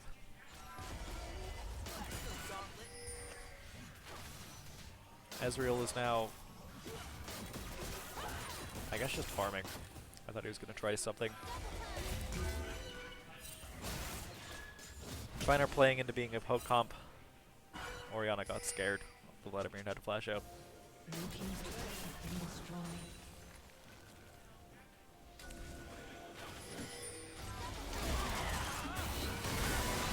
It looks like Trine's looking for a fight here. They started in with the Vi engage, but it's not going to be enough to kill anyone. Actually, Vi will die, and then Orianna will get caught out. That's going to be 2 kills quickly for BluGold, except they immediately have to back to try to stop Kled from just taking their entire base. Seraphine, it looks like, is trying to stall at least a little bit. As Wukong prepares for the dragon, he might have to solo it, but he's definitely going to try. Red team's turret has been destroyed.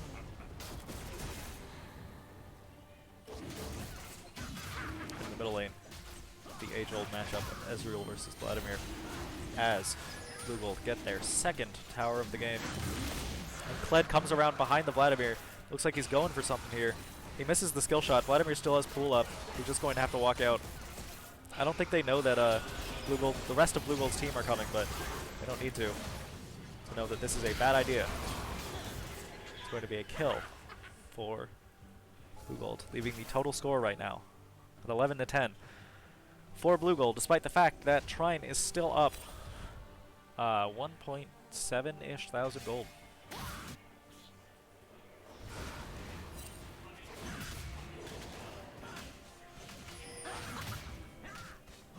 Baron is still up, but Trine are all coming back.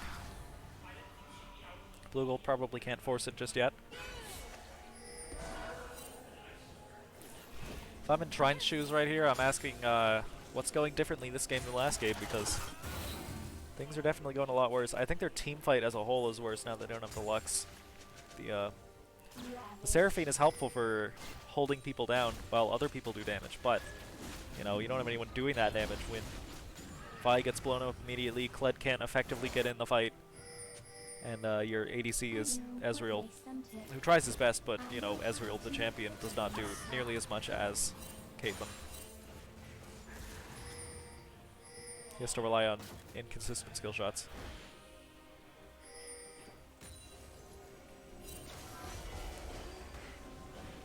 Trine are now playing around Baron as Kled pushes bottom lane. They're doing this split push strategy again, which might lead to another inhibitor if BluGold aren't prepared for it. I think Trine thinks that they can 4v4, so if they only have one person going down to match Kled, Trine will definitely win the fight. Kled will most likely kill whoever it is he's matching. Like right now it's just Varus versus Kled. I would be very surprised to not see an enemy has been slain with Varus' little icon up there real quick. And Trine are starting Baron. They're going to force it. Although Seraphine gets caught out and catches 2 ults immediately. We're going to have Kled teleport up. Varus does not have teleport. He's not going to be able to get up here. And the Orianna ult on the 4 people. Kled's going to come in and clean up the fight on at least one character. That's going to be... Oh, but the flash from the Darius leading to like an almost immediate kill. Kled is dead. Orianna's dead. Trine got the Baron, but they're falling apart here.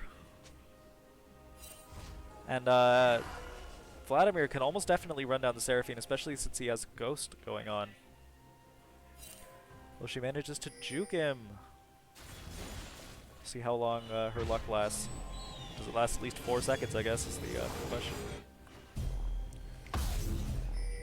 Well, Trine managed to get it with 2 instances of Baron buff, which is better than not having it and is better than BluGold having it. But on the other hand, you know, that fight was just a disaster for them. I mean, even last game, they seemed so much more organized and coordinated. Have to wonder what happened. Or is it maybe just that these champions are less suited to team fighting? Could also be it. Try and do only kind of have one strategy that they kind of consistently go to, which is, you know, 4v4 and split push. Even when they're playing something like Ornn, they'll have Ornn in a solo lane as they attempt to push. As they attempt to team fight. Just because of the long range pressure, the Ornn ult, they think it's enough, or the teleport even.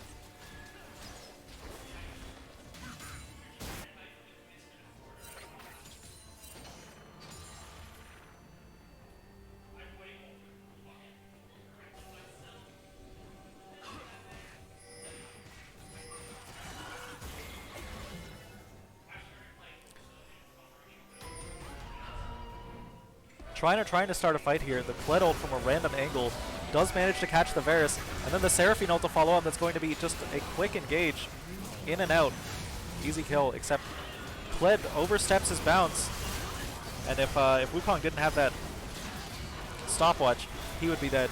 Kled does die for the privilege of doing that. Now Dragon's up in 20 seconds, and it is a 4v4. Which is, you know, what Trine has been playing around this whole time. Have to assume they think they can win this and try to force his dragon. But on the other hand, the Darius ult is still up, the Annie ult is still up. Meanwhile, all of Trine's high cooldown abilities are gone. Although I guess Ezreal has double buffs, which is fairly threatening. Oh, the Annie ult was not up, that was just the control pet command that was highlighting that icon. The Ezreal just misses completely. It's too bad. Although if he continues to just press Q and lay down these oppressive damage, Trine might be able to do this. Kled is alive again, so is Varus. Kled is likely to be able to get back here faster, but doesn't matter. BluGold are going to take the dragon before either of them even think about getting here. Kled ult is back up, but it looks like he's not going to use it to come back in. Decided to farm mid lane instead. Kind of a weird play. As Orianna just hits Annie, but it's not doing much just yet.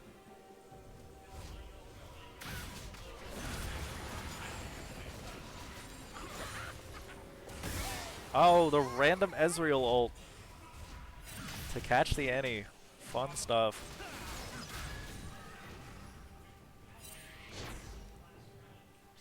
Well, BluGold are now at 3 dragons, 3 kills up, and yet are somehow still behind in gold. Not quite sure how that happened. Their farm numbers don't seem to be that bad. In fact, they're actually better than Trine's in a lot of places. I wonder where that's coming from. It's probably just towers and the Baron actually is the whole difference.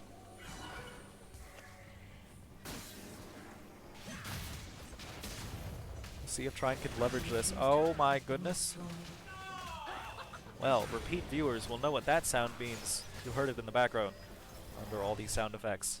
They made the client noise, which means the game ends in 3 minutes or less. So, everybody just wait with bated breath. Again, like when this happened last time. I couldn't tell you who wins this one, actually. BluGold have been having a much better time at team fights, but the split pushing on Kled is just doing absolute work, and Trine have taken down more structures, which is functionally like the only actual way you win the game is by taking all of the relevant structures. Actually, it could just be Kled on a, like a solo guerrilla mission, judging by how slow everyone is to respond to him. I mean, they're coming back down to him now, but you know, that leaves the rest of the Trine's team to do something, whatever it is they see fit. As he almost definitely takes an inhibitor, or at the very least an inhibitor turret, and then just ults out. Yep. There is no way to catch him when he does that. And now Baron's up, and Trine are interested, or at the very least they're interested in making BluGold think they're interested, so that they oh. The Wukong ult in response to the Vial is not going to do anything. The Seraphine ult manages to catch the Wukong, but it doesn't do anything either. As Kled goes in way too far and gets a kill for it, but dies for his trouble. And Vladimir putting out pressure on all of Trine's team right now. And with the Varus flash, I think... honestly, it could just be BluGold winning here in a moment. As this Varus is on an absolute tear and no one seems to be able to stop him, especially with the Vi ult down. Yeah, that's 30 seconds of uninterrupted pushing. This very much could be it for Trine. Taking us to a Game 3 scenario, possibly.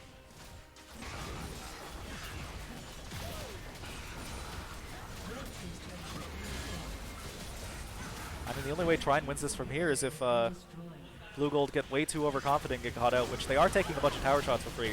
Not quite sure what that's about. They do manage to kill the Vi anyway. And yeah, that is just going to be game. So onward to Game 3 it is.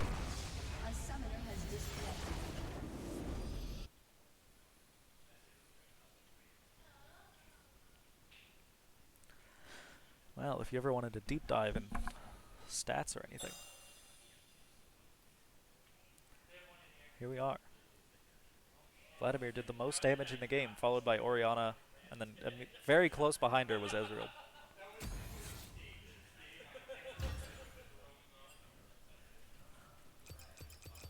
Well, now it looks like Trine knows all of,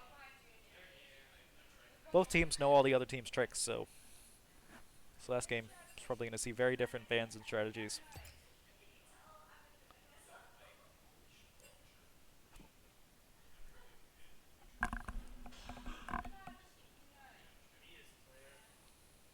Oh, you couldn't even see the stats when I was talking about the stats. That's too bad.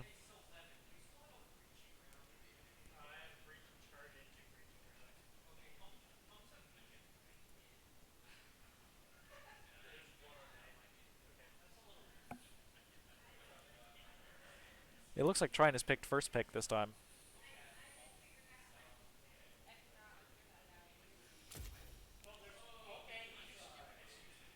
So we move back to the draft tool.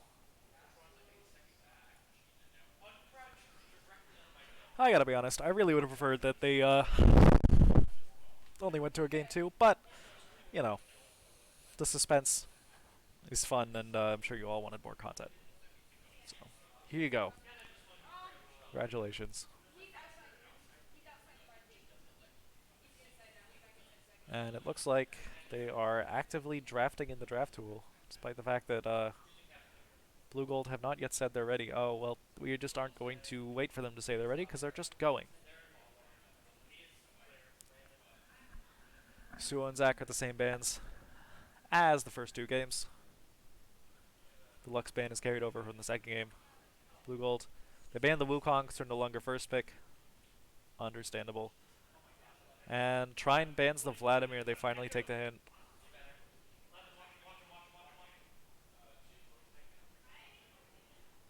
The BluGold looks like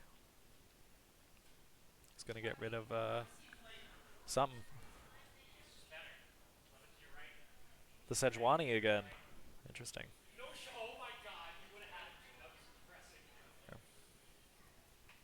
I always forget to do this, but I don't want to cover up any like relevant information.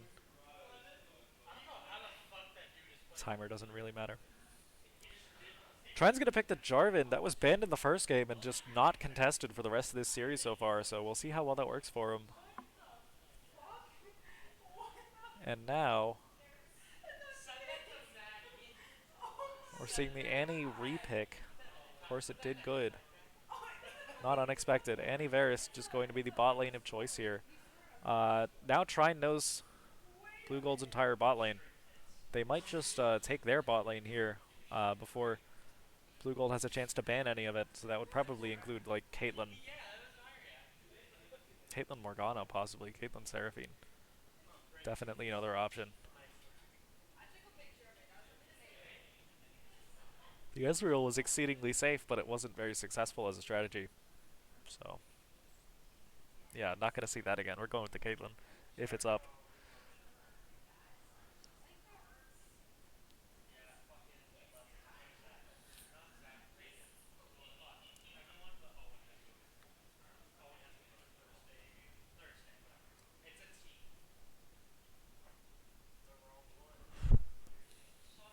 Yup, Caitlyn Seraphine as predicted. Hopefully the Seraphine does a little better in this game. Last game it didn't seem very impactful at all. And the Silas, we haven't seen that one yet. I don't even think that's been banned before. That's just a new pick. Well, BluGold, keeping me interested. And banning the Kled. They don't want to see it again after the last game. Totally understandable. Trine gives you an extra 2 bans. They haven't picked their top laner yet, then, that's kind of a free roll. We see the Darius ban in response. Could have seen the Fiora, actually, too. Probably will see it next, because I'm not sure Trine wants to waste any more bans on junglers. BluGold banning every champion Trine's top laner has played in this series so far. That's really interesting. And Trine does not have their mid laner even yet, but I assume BluGold's just expecting the Orianna again. I know I would be, even though it wasn't really successful.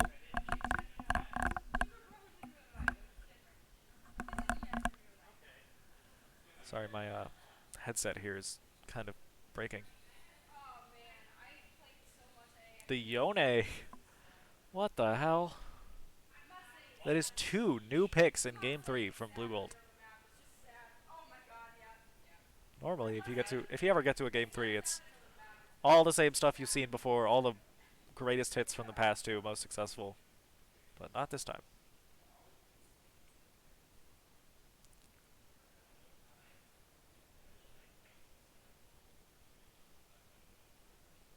Trine looking for the Malzahar mid, I guess, to hold down the Yone, but on the other hand, Malzahar is a fantastic ult for... Actually, I was going to say Malzahar is a good ult for Silas to steal, but now that I think about it, it might not be. He doesn't really have the kit to work around the sustained damage, like, idea that Malzahar has, so we would kind of just be using it as lockdown for one person one time, which is fine, but, Malzahar can almost guaranteed turn it into a kill. In the top lane, we're going to see Ornn. Old reliable. Not just a tank, the tank. And BluGold, as their last pick, going to pick their jungler, I guess, to going Yone top. Probably going to pick something with a little bit of tankiness here.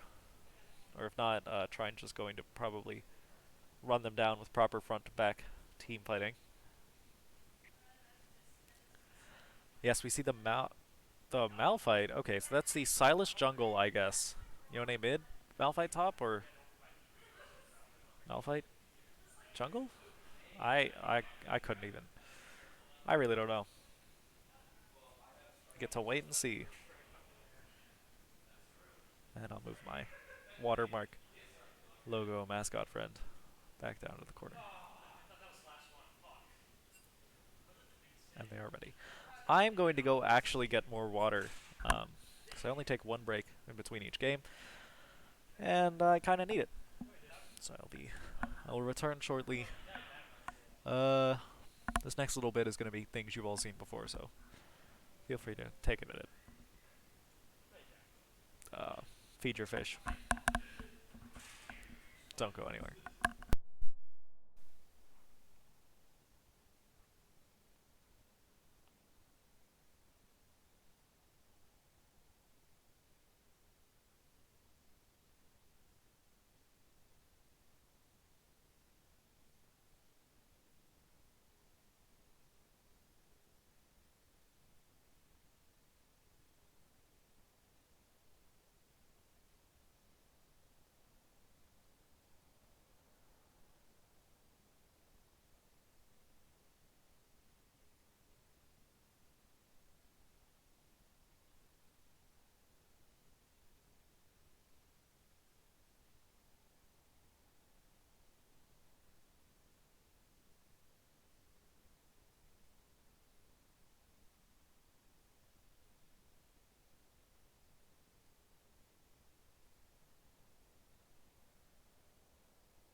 questions my ability.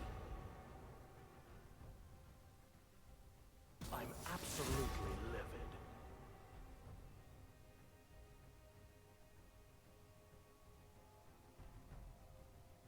I won't be denied. Sorry for the extra long break, but we're only just getting back into the draft. So I guess I didn't miss anything. I overheard Trine's team talking, and it looks like they don't think they have a very good chance of winning this one.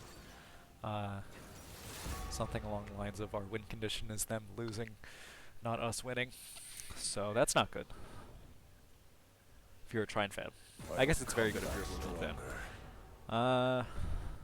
As far as matchups go, I have to imagine Ornn beats Malphite, but with the recent Malphite buffs, who can really say? I don't see him enough to really make a decisive statement on that.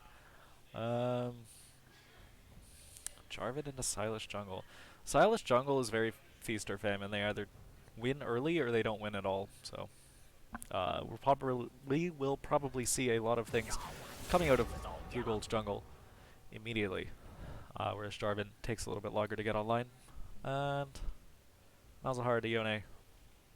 You know, Malzahar, classic control mage, kind of a little bit better than Orianna in the sort of 1v1. So most likely not going to get solo killed as many times. But, you know, never say never. And then it looks like, yeah, Caitlyn Seraphine versus Varys Annie is the last two picks.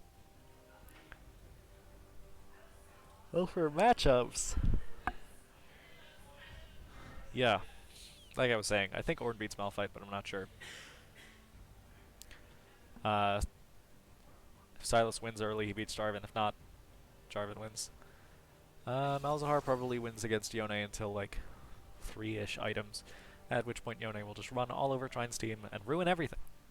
And then, the bottom lane, Caitlyn and Seraphine have a much longer effective range than Annie and Varys, which might be a problem for BluGold if they don't get, again, early aggression. So we're going to probably see Silas in the bottom lane starting at like minute 3 and never ending. You have 4 more minutes before the game starts.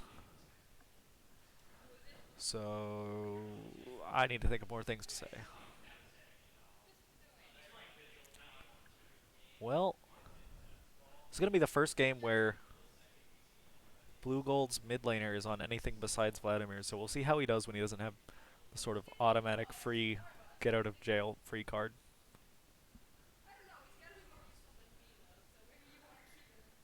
The Varys we saw last game, it was very good. Annie we saw last game was decent. Better than the Karma, which is not exactly a high bar. Seraphine, again, didn't feel as impactful as the Lux, but if the Lux gets banned, what are you going to do?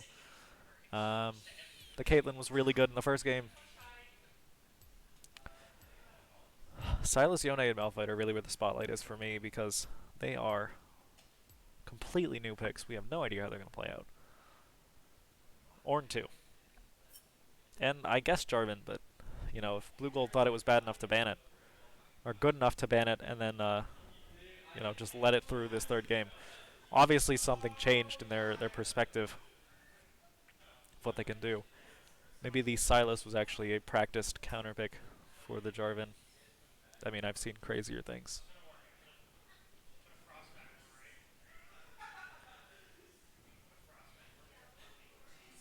And, well, whichever way this goes, it's definitely been an action-packed series. It's come down to the wire both times. I could not really tell you who would win before they won. I mean, in that last game, I kind of had an inkling it would be the team that was winning every team fight. But, you know, on paper, I could see how it could have worked for Trine, even though it didn't end up actually happening.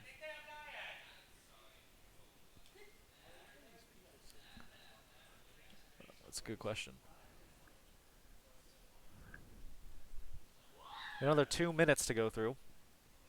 Ooh. That noise was someone on the Trine team, I think. Trine League team. So that could be something funny happening. Can't wait to see that.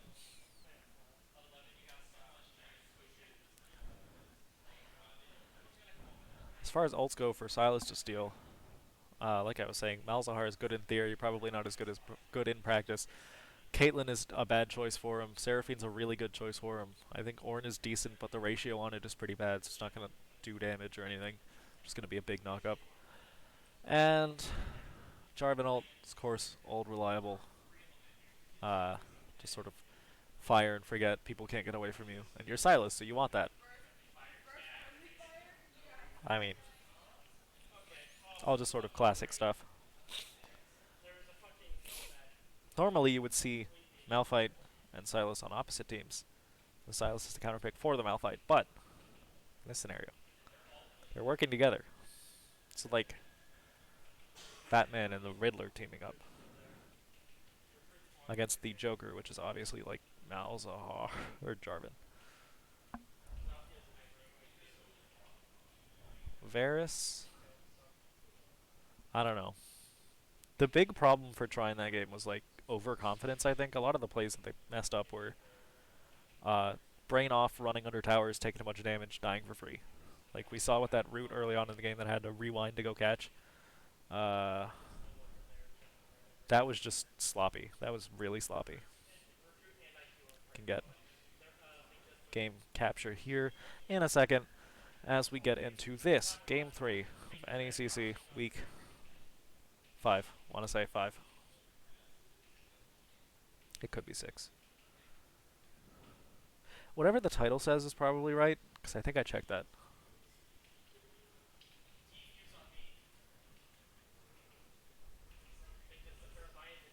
Well,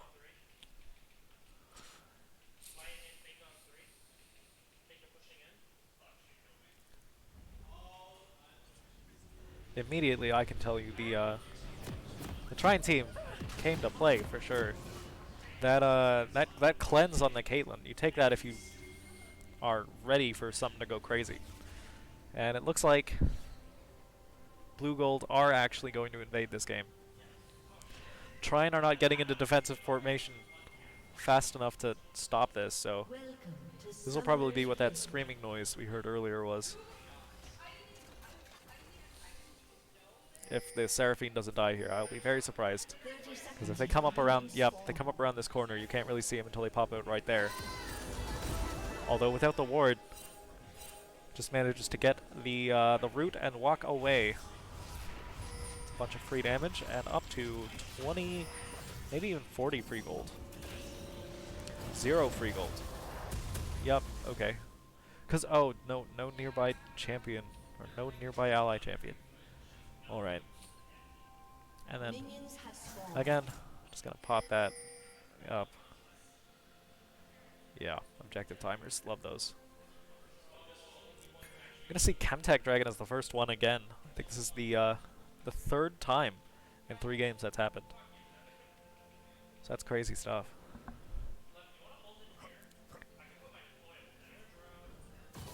As far as starter items goes, Caitlyn took the Doran's blade, Varus took the longsword. I believe in the first game, Caitlyn took longsword for whoever her opponent was as well. So it's very interesting that they would decide not to take the longsword again. Again, I'm not really sure what the difference is, or when you choose one over the other. Boom. It seems almost entirely random to me. And Annie just taking chunks of damage already. As we cut back to the top lane, these 2 tanks are just kind of not doing anything.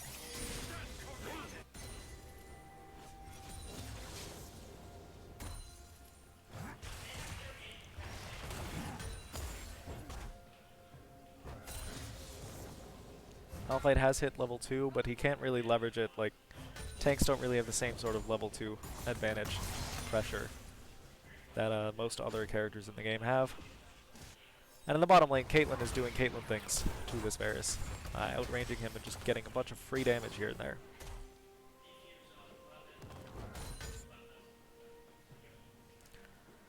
I think this game is actually a little slower paced than the previous 2, if I had to say.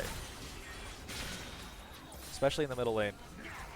We have Vladimir near death at this point, practically both times. Of course, Yone plays very differently to Vladimir.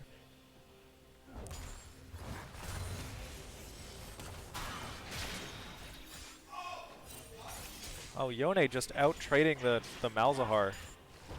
That's disappointing, especially this early. You don't want to see that. Of course, the Yasuo brothers, as they're called, are kind of lane bullies. In the bottom lane, looks like Jarvan's looking for a play. In the top lane, Ornn just takes a bunch of free damage. Or Ornn deals a bunch of damage, and takes almost as much in return. Yone doing his best to deny Malzahar as much farm as possible by ruining all of his waves by just pressing Q.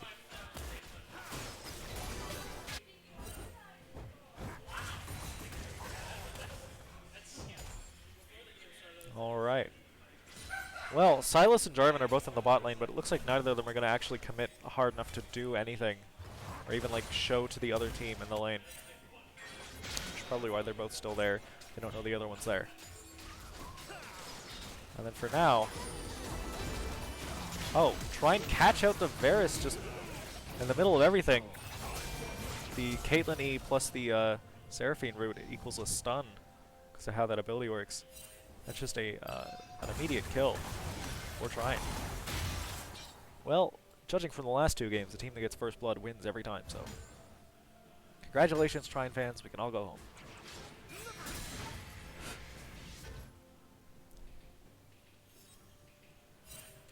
No, instead, we're going to experience at up to 30 more minutes of exhilarating Ornn-based content. Malzahar did back and teleport back to lane after getting horribly poked out, which is totally fair.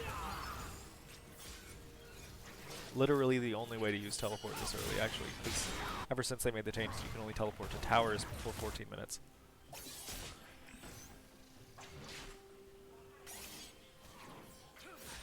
Did Yone just completely whiffed the Q on the little Malzahar dudes? That's funny.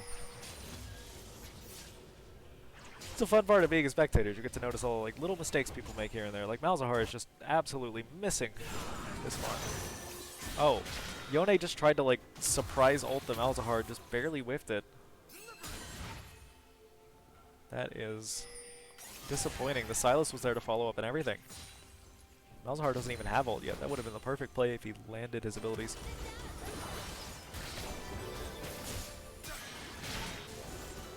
And in the bottom lane, violence. And in the middle lane, violence. Oh, actually, the Malzahar ult plus the Malzahar's rest of his abilities might turn into a kill here. Oh, with the Jarvan flag extra damage, that's like 50 damage right there. That just barely kills him. Ah, that is surprising. But, you know, Jarvan Flash traded for Yone Flash and a kill. I mean, Trine fans are eating good.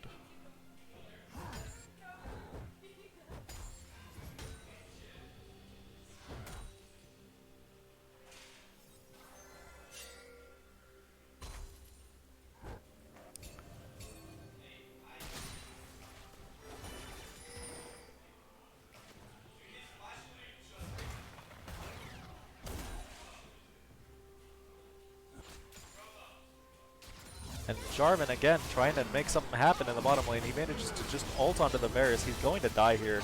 Not really anything you can do about that in the ADC's position if you don't have flash up, which Varus did not. He did try to ghost out, but it's just not enough. I mean, with the delay on the Jarvan flag combo thing, he probably could have tried to run a little bit sooner, but on the other hand, like, even if you do that, you're still dying there. Be realistic.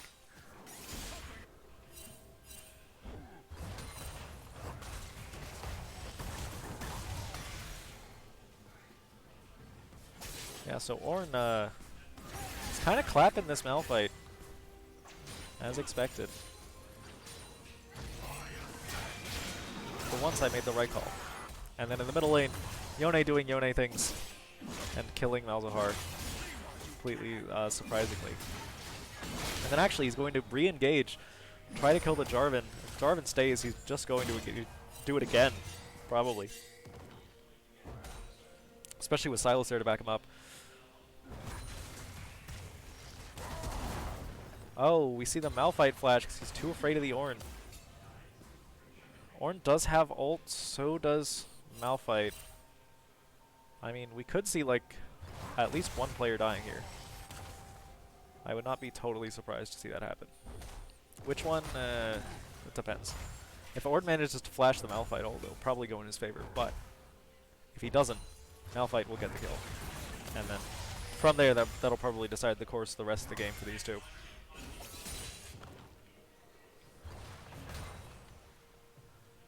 Or Ornn will just not commit fast enough to anything and then get poked out, as is happening.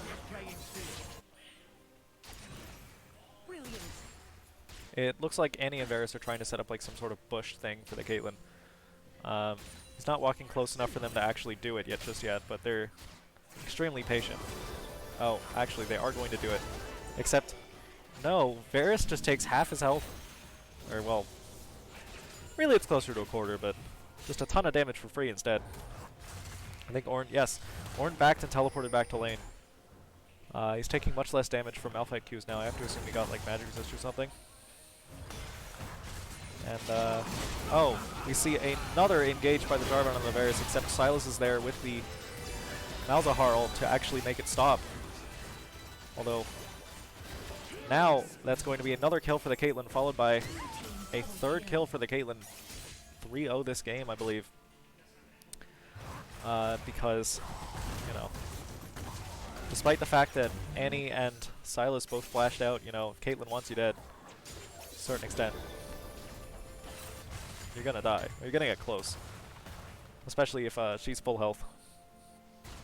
If you can turn around and kill her, that's another story, but you're not gonna run away from her successfully most of the time.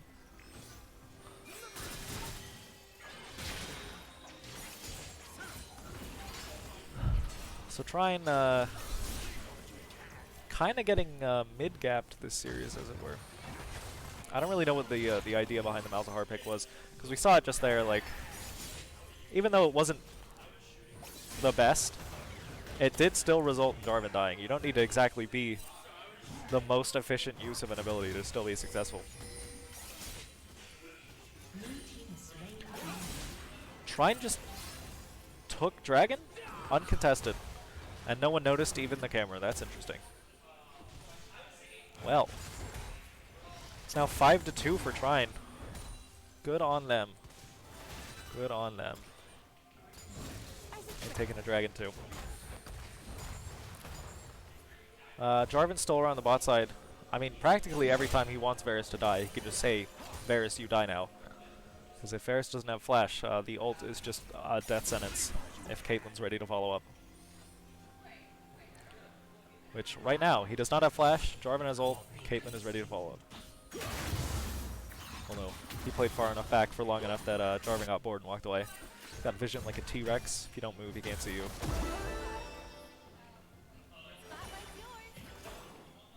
And Varus is actually getting poked out here, which is interesting. Because normally he's the one doing that to people. As Ornn gets caught out by the Silas.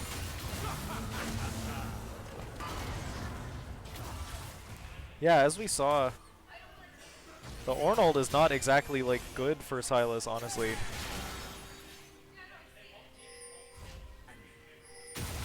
It did barely any damage. He couldn't really effectively use the brittle after he missed his E. There's not a lot for him to do there.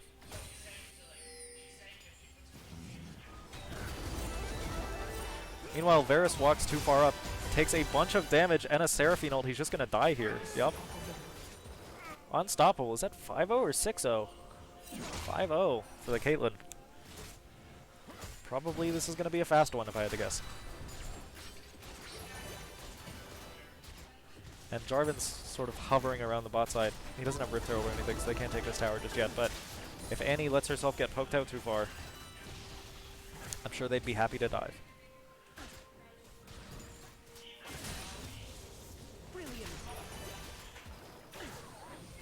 Or instead, Trine will just get like 3 tower plates for absolutely nothing.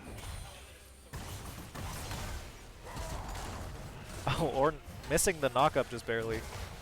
But, you know, that trade still goes in his favor. And Trine is almost able to get that tower. They're just a little bit too far. Or they're pushed off just a little bit too soon. Oh, and the Silas with the Malzahar ult does get the kill. Although the Jarvan coming back in for the kill on the Annie. And probably another kill. Yep. That's the Caitlyn ult. Varus is also dead. It is 8-0 Caitlyn. That's not what you want to see if you're a BluGold fan. And Trine gets the first turret off that too. Next dragon comes up in 2 minutes. But with how much bot lane priority Trine is putting out, I'd be very surprised if BluGold manages to steal this one. This next one, of course, being Infernal is one of the most important. It's bonus 6% damage. All damage you deal for the rest of the game, practically. Except maybe like Ornn abilities. Don't get bonus damage because it's on your actual ability power stat. I don't think his scale with that.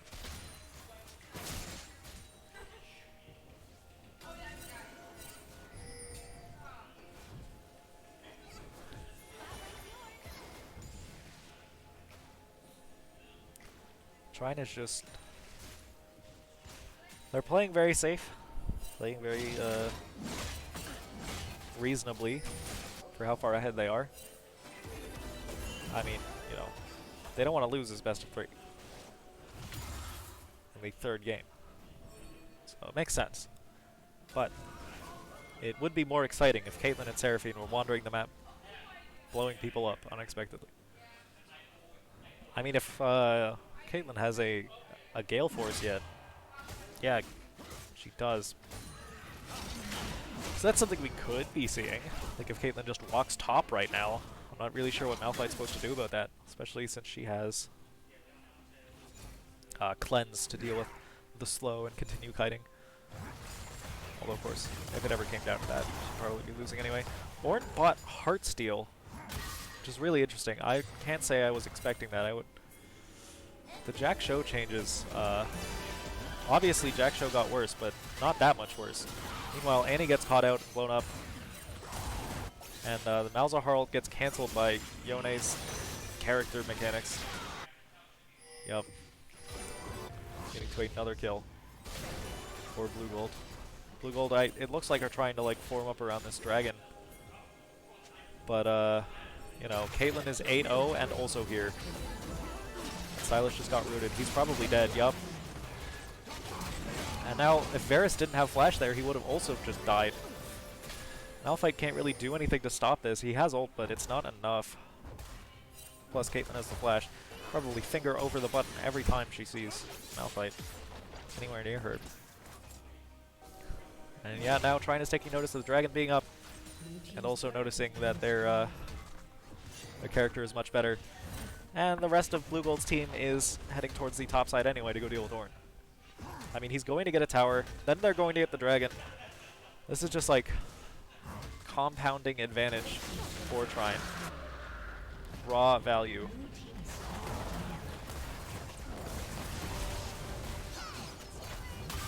So Ornn unfortunately will not get out of here. And the big permanent 4 dragon buff this time is a huge slow every time you deal damage. It's the Hextech one. In addition to the dragon's regular buffs of bonus attack speed and cooldown reduction. Obviously both teams want this, but I think just on a character basis, Caitlyn probably wants it more than any individual character on BluGold's team. Malphite gets really scared, has to flash out, because if that root lands, you know, Caitlyn's going to do things to him. He bought Rod of Ages for some reason. And Malzahar again just getting solo killed by the... It's not unexpected, that's just kind of what Yone does. It's in your tolerance for the game. Although I will say that Yone probably has a better chance than average of shutting down Caitlyn if anyone can, which could be a problem for Trine coming up. Of course, it might just not ever work out that way. If Yone continues trying to split push and match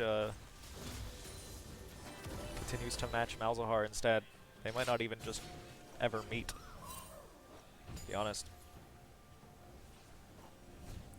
At least not until like a very late game team fight when shutting her down would be way too late. Ornn is now trying to 1v1 Ornn, which is going to work for some reason. What a disgusting character.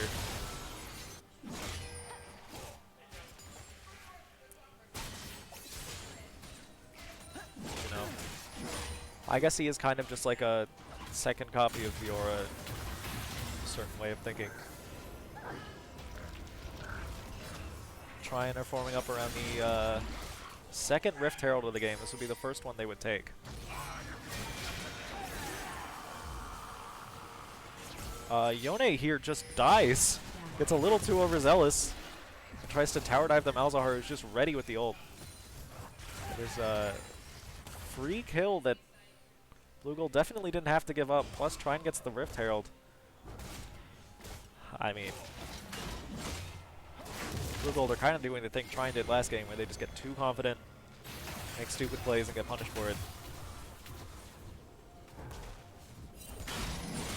Of course, only 20 minutes in, and it is still really close. Like I said, these teams are two of the most evenly matched we've seen in at least this broadcast, the NECC so far.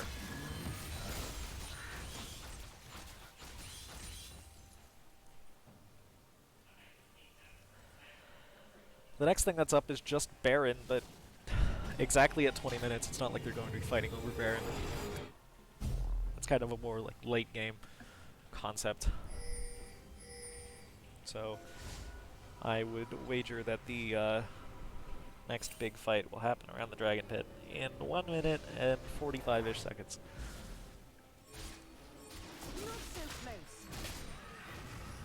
Just because both teams will be preparing for the Dragon to come up. Since it's such a large source of advantage now, especially since they buffed the numbers again. Seraphine, Caitlyn, and Jarvan are just kind of like hanging out, waiting for someone to walk by. Just going to pop out, blow someone up. Oh, and Varus is our unlucky winner of the day. I mean, yeah, if he doesn't have a flash, like, Jarvan ult is just a free kill button for him. Varus is one of the few champions in the game with absolutely no mobility. So, for our audience at home, that means Jarvan can just kill him anytime he wants. And Yone is doing Yone things. Completely unexpectedly. Oh, he missed and then lost the kill for it. That's... You gotta love it.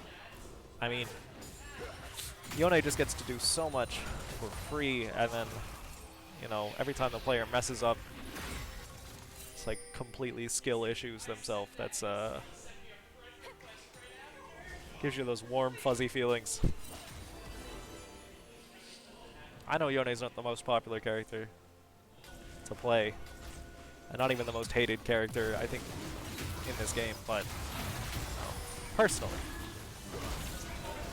I just love watching Yone's lose. So hopefully Trine can bring it out.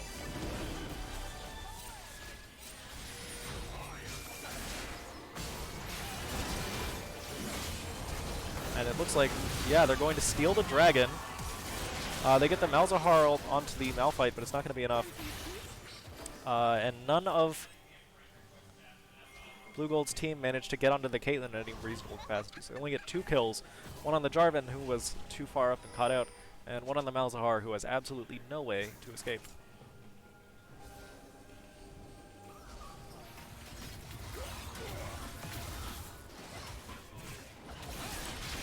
Right now, it looks like BluGold are going to take the Baron buff completely uncontested, which is going to be a big advantage, but probably not as big as Trine getting their 3rd straight dragon. Because, of course, when they get the 4th one, their chances to win just skyrocket.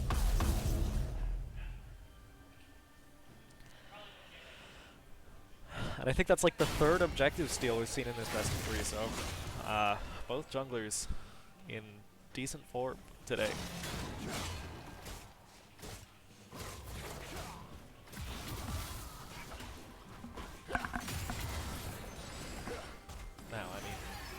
4 minutes is entirely too long to wait for a fight, but that is the earliest a jungle objective is up. So, probably just going to have a lot of wandering back and forth until eventually one person gets caught out so horribly that the rest of their team just instantly dies. Or the dragon respawns. Those are really the options here.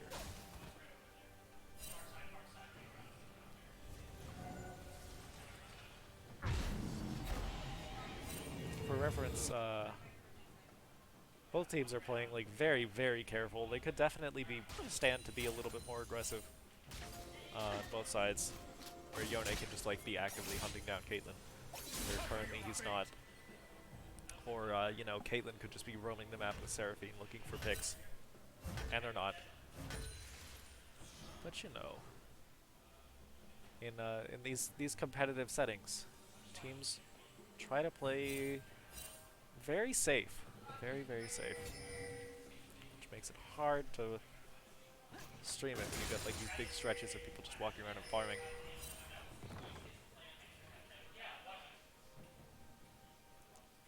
Right now, Malzahar is contesting the Malphite in the top lane, except Annie and Varus are also coming up. And they're both coming, or they're all coming back down, actually. And now they're going back up. I mean, Malzahar can't contest all three of them on his own. He's going to have to leave this or get dived and die. But on the other hand, Trine does know that Yone is alone and somewhere on the bottom side of the map. Oh, they're not actually going to commit to it or anything. They might just try to get vision control here. Yeah.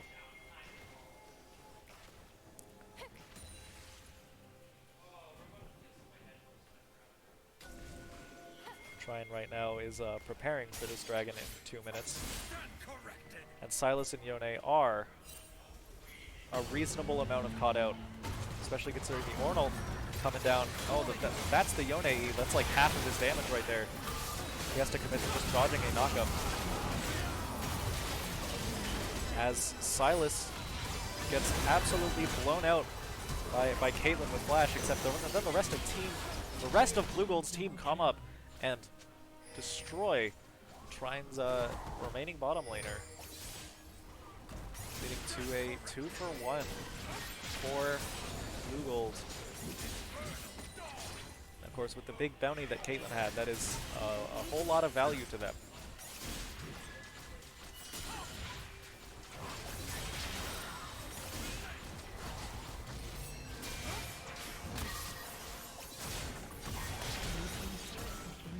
And Yone is still Yone-ing all over the place. I mean, with this dragon up, Trine are likely going to try to steal it if not contested. Not properly contested, just because it's the fourth one for them, and it would mean so much. But they're not really in a position to be able to do that, as that last fight showed us. Unless Caitlyn manages to stay like way farther in the back than she did in that fight.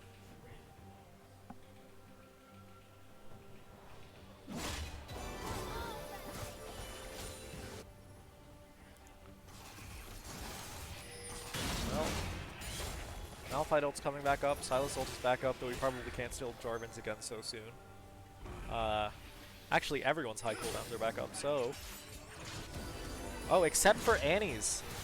So if Trine takes a fight exactly right now, they have an advantage, but that's going to be up really soon. Probably not going to be relevant.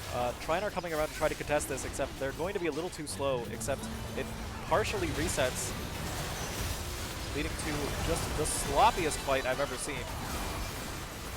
With both teams just having an absolutely horrible time of it. The dragon goes down, not for Trine, but BluGold also lose 2 players here. That is going to be a 2-for-2 actually. That didn't even go nearly as well as I thought it would.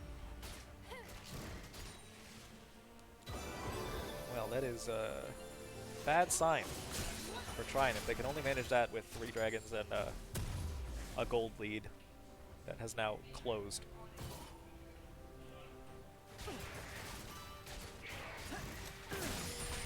Although, of course, you know, I'm sure part of that was Jarvan being a little bit too far to the back. Baron is up in 30, so both teams are trying to get vision control of the top side. And hopefully one team gets a pick and takes Baron. This game comes to a swift end, although, you know, still 28 minutes in. Average game time this season, I believe, is somewhere around like 30 to 35. So, you know, we can expect something big to happen soon. Possibly in 3 minutes when that next dragon spawns. Oh, the Silas just randomly Malzahar ulting the Jarvan. That doesn't do basically any damage. I guess it was just going to run out of timer.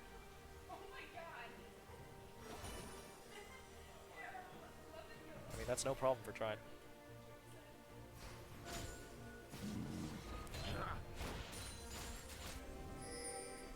Right now, both teams preparing for the next fight, which, actually, I was gonna say next fight, which could be the last, but, like, I don't even know what would have to happen for that to be a thing. Trine would have to win while their wave is pushing in, which, like, it's not right now. Or their mid-wave, I mean. It's not right now. They don't have the ability to fix it as long as Yone's there. And it looks like BluGold are just going to get this Baron uncontested.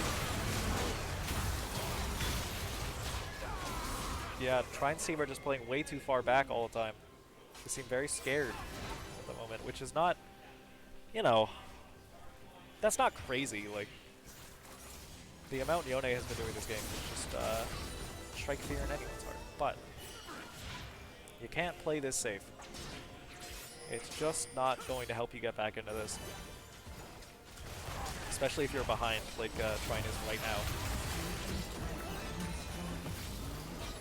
As far as statistics go, they are... Trine is ahead by 2 kills, but they are down by 3,000 gold. We're hearing some cheering in the background that is all of the Trine team, so I will leave that as an exercise to the viewer to imagine what that could be. Yeah. Well, that's going to take the wind out of like any tension we would have for the next 3 minutes on the dot. But, you know, I want to see how this happens, because there's no way I can imagine that they win in 3 minutes from this position. Like, again, like, they would need to win a fight while they're already pushing in, while without getting the dragon, probably, because that would just take too much time, right? Because that was on a 2-minute respawn timer when we heard the noises. I don't know. It's gonna be an interesting one. Gotta love Yone just walking all the way in the Trine jungle with his E, just to like scout it. That is some nonsense. Oh, Jarvan almost getting caught out here, but he manages to just EQ out. Solid. And now, Malphite's teleporting down for the dragon. Ornn does have teleport up, but is not using it just yet. I don't even think he knows Malphite has come down. And dragon spawns in 30 seconds, so I guess whatever happens, it is a fight over dragon.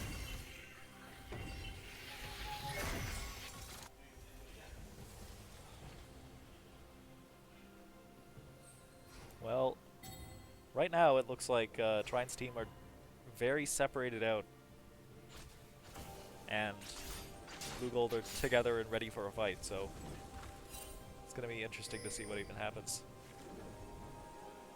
Oh, actually, Yone walks a little bit too far up. He's just going to catch a bunch of abilities, except he manages to ult out of the Jarvan ult and then die. That's going to be a 3-man combo with the... Okay. Yeah, okay, yeah. That is just every ability Trine has on all four of BluGold's players that were up there, all at the same time. Varus is the only one left alive. He can't do anything. The fastest respawn timer is Annie on 27 seconds. Caitlyn's 8-0. She can take down towers in practically 3 shots. Yeah, okay. I guess that is just going to be the end. I have to imagine.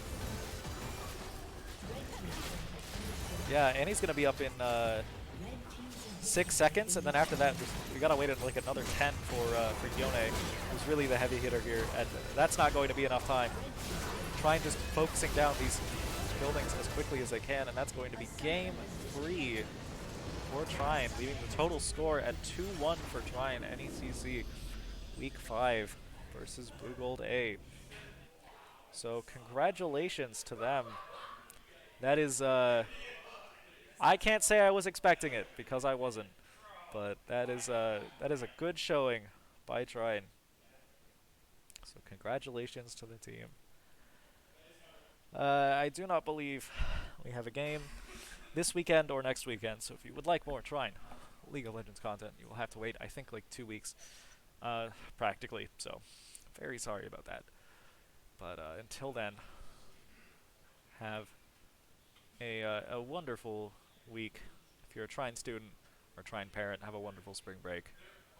And I suppose you will hear me when I return.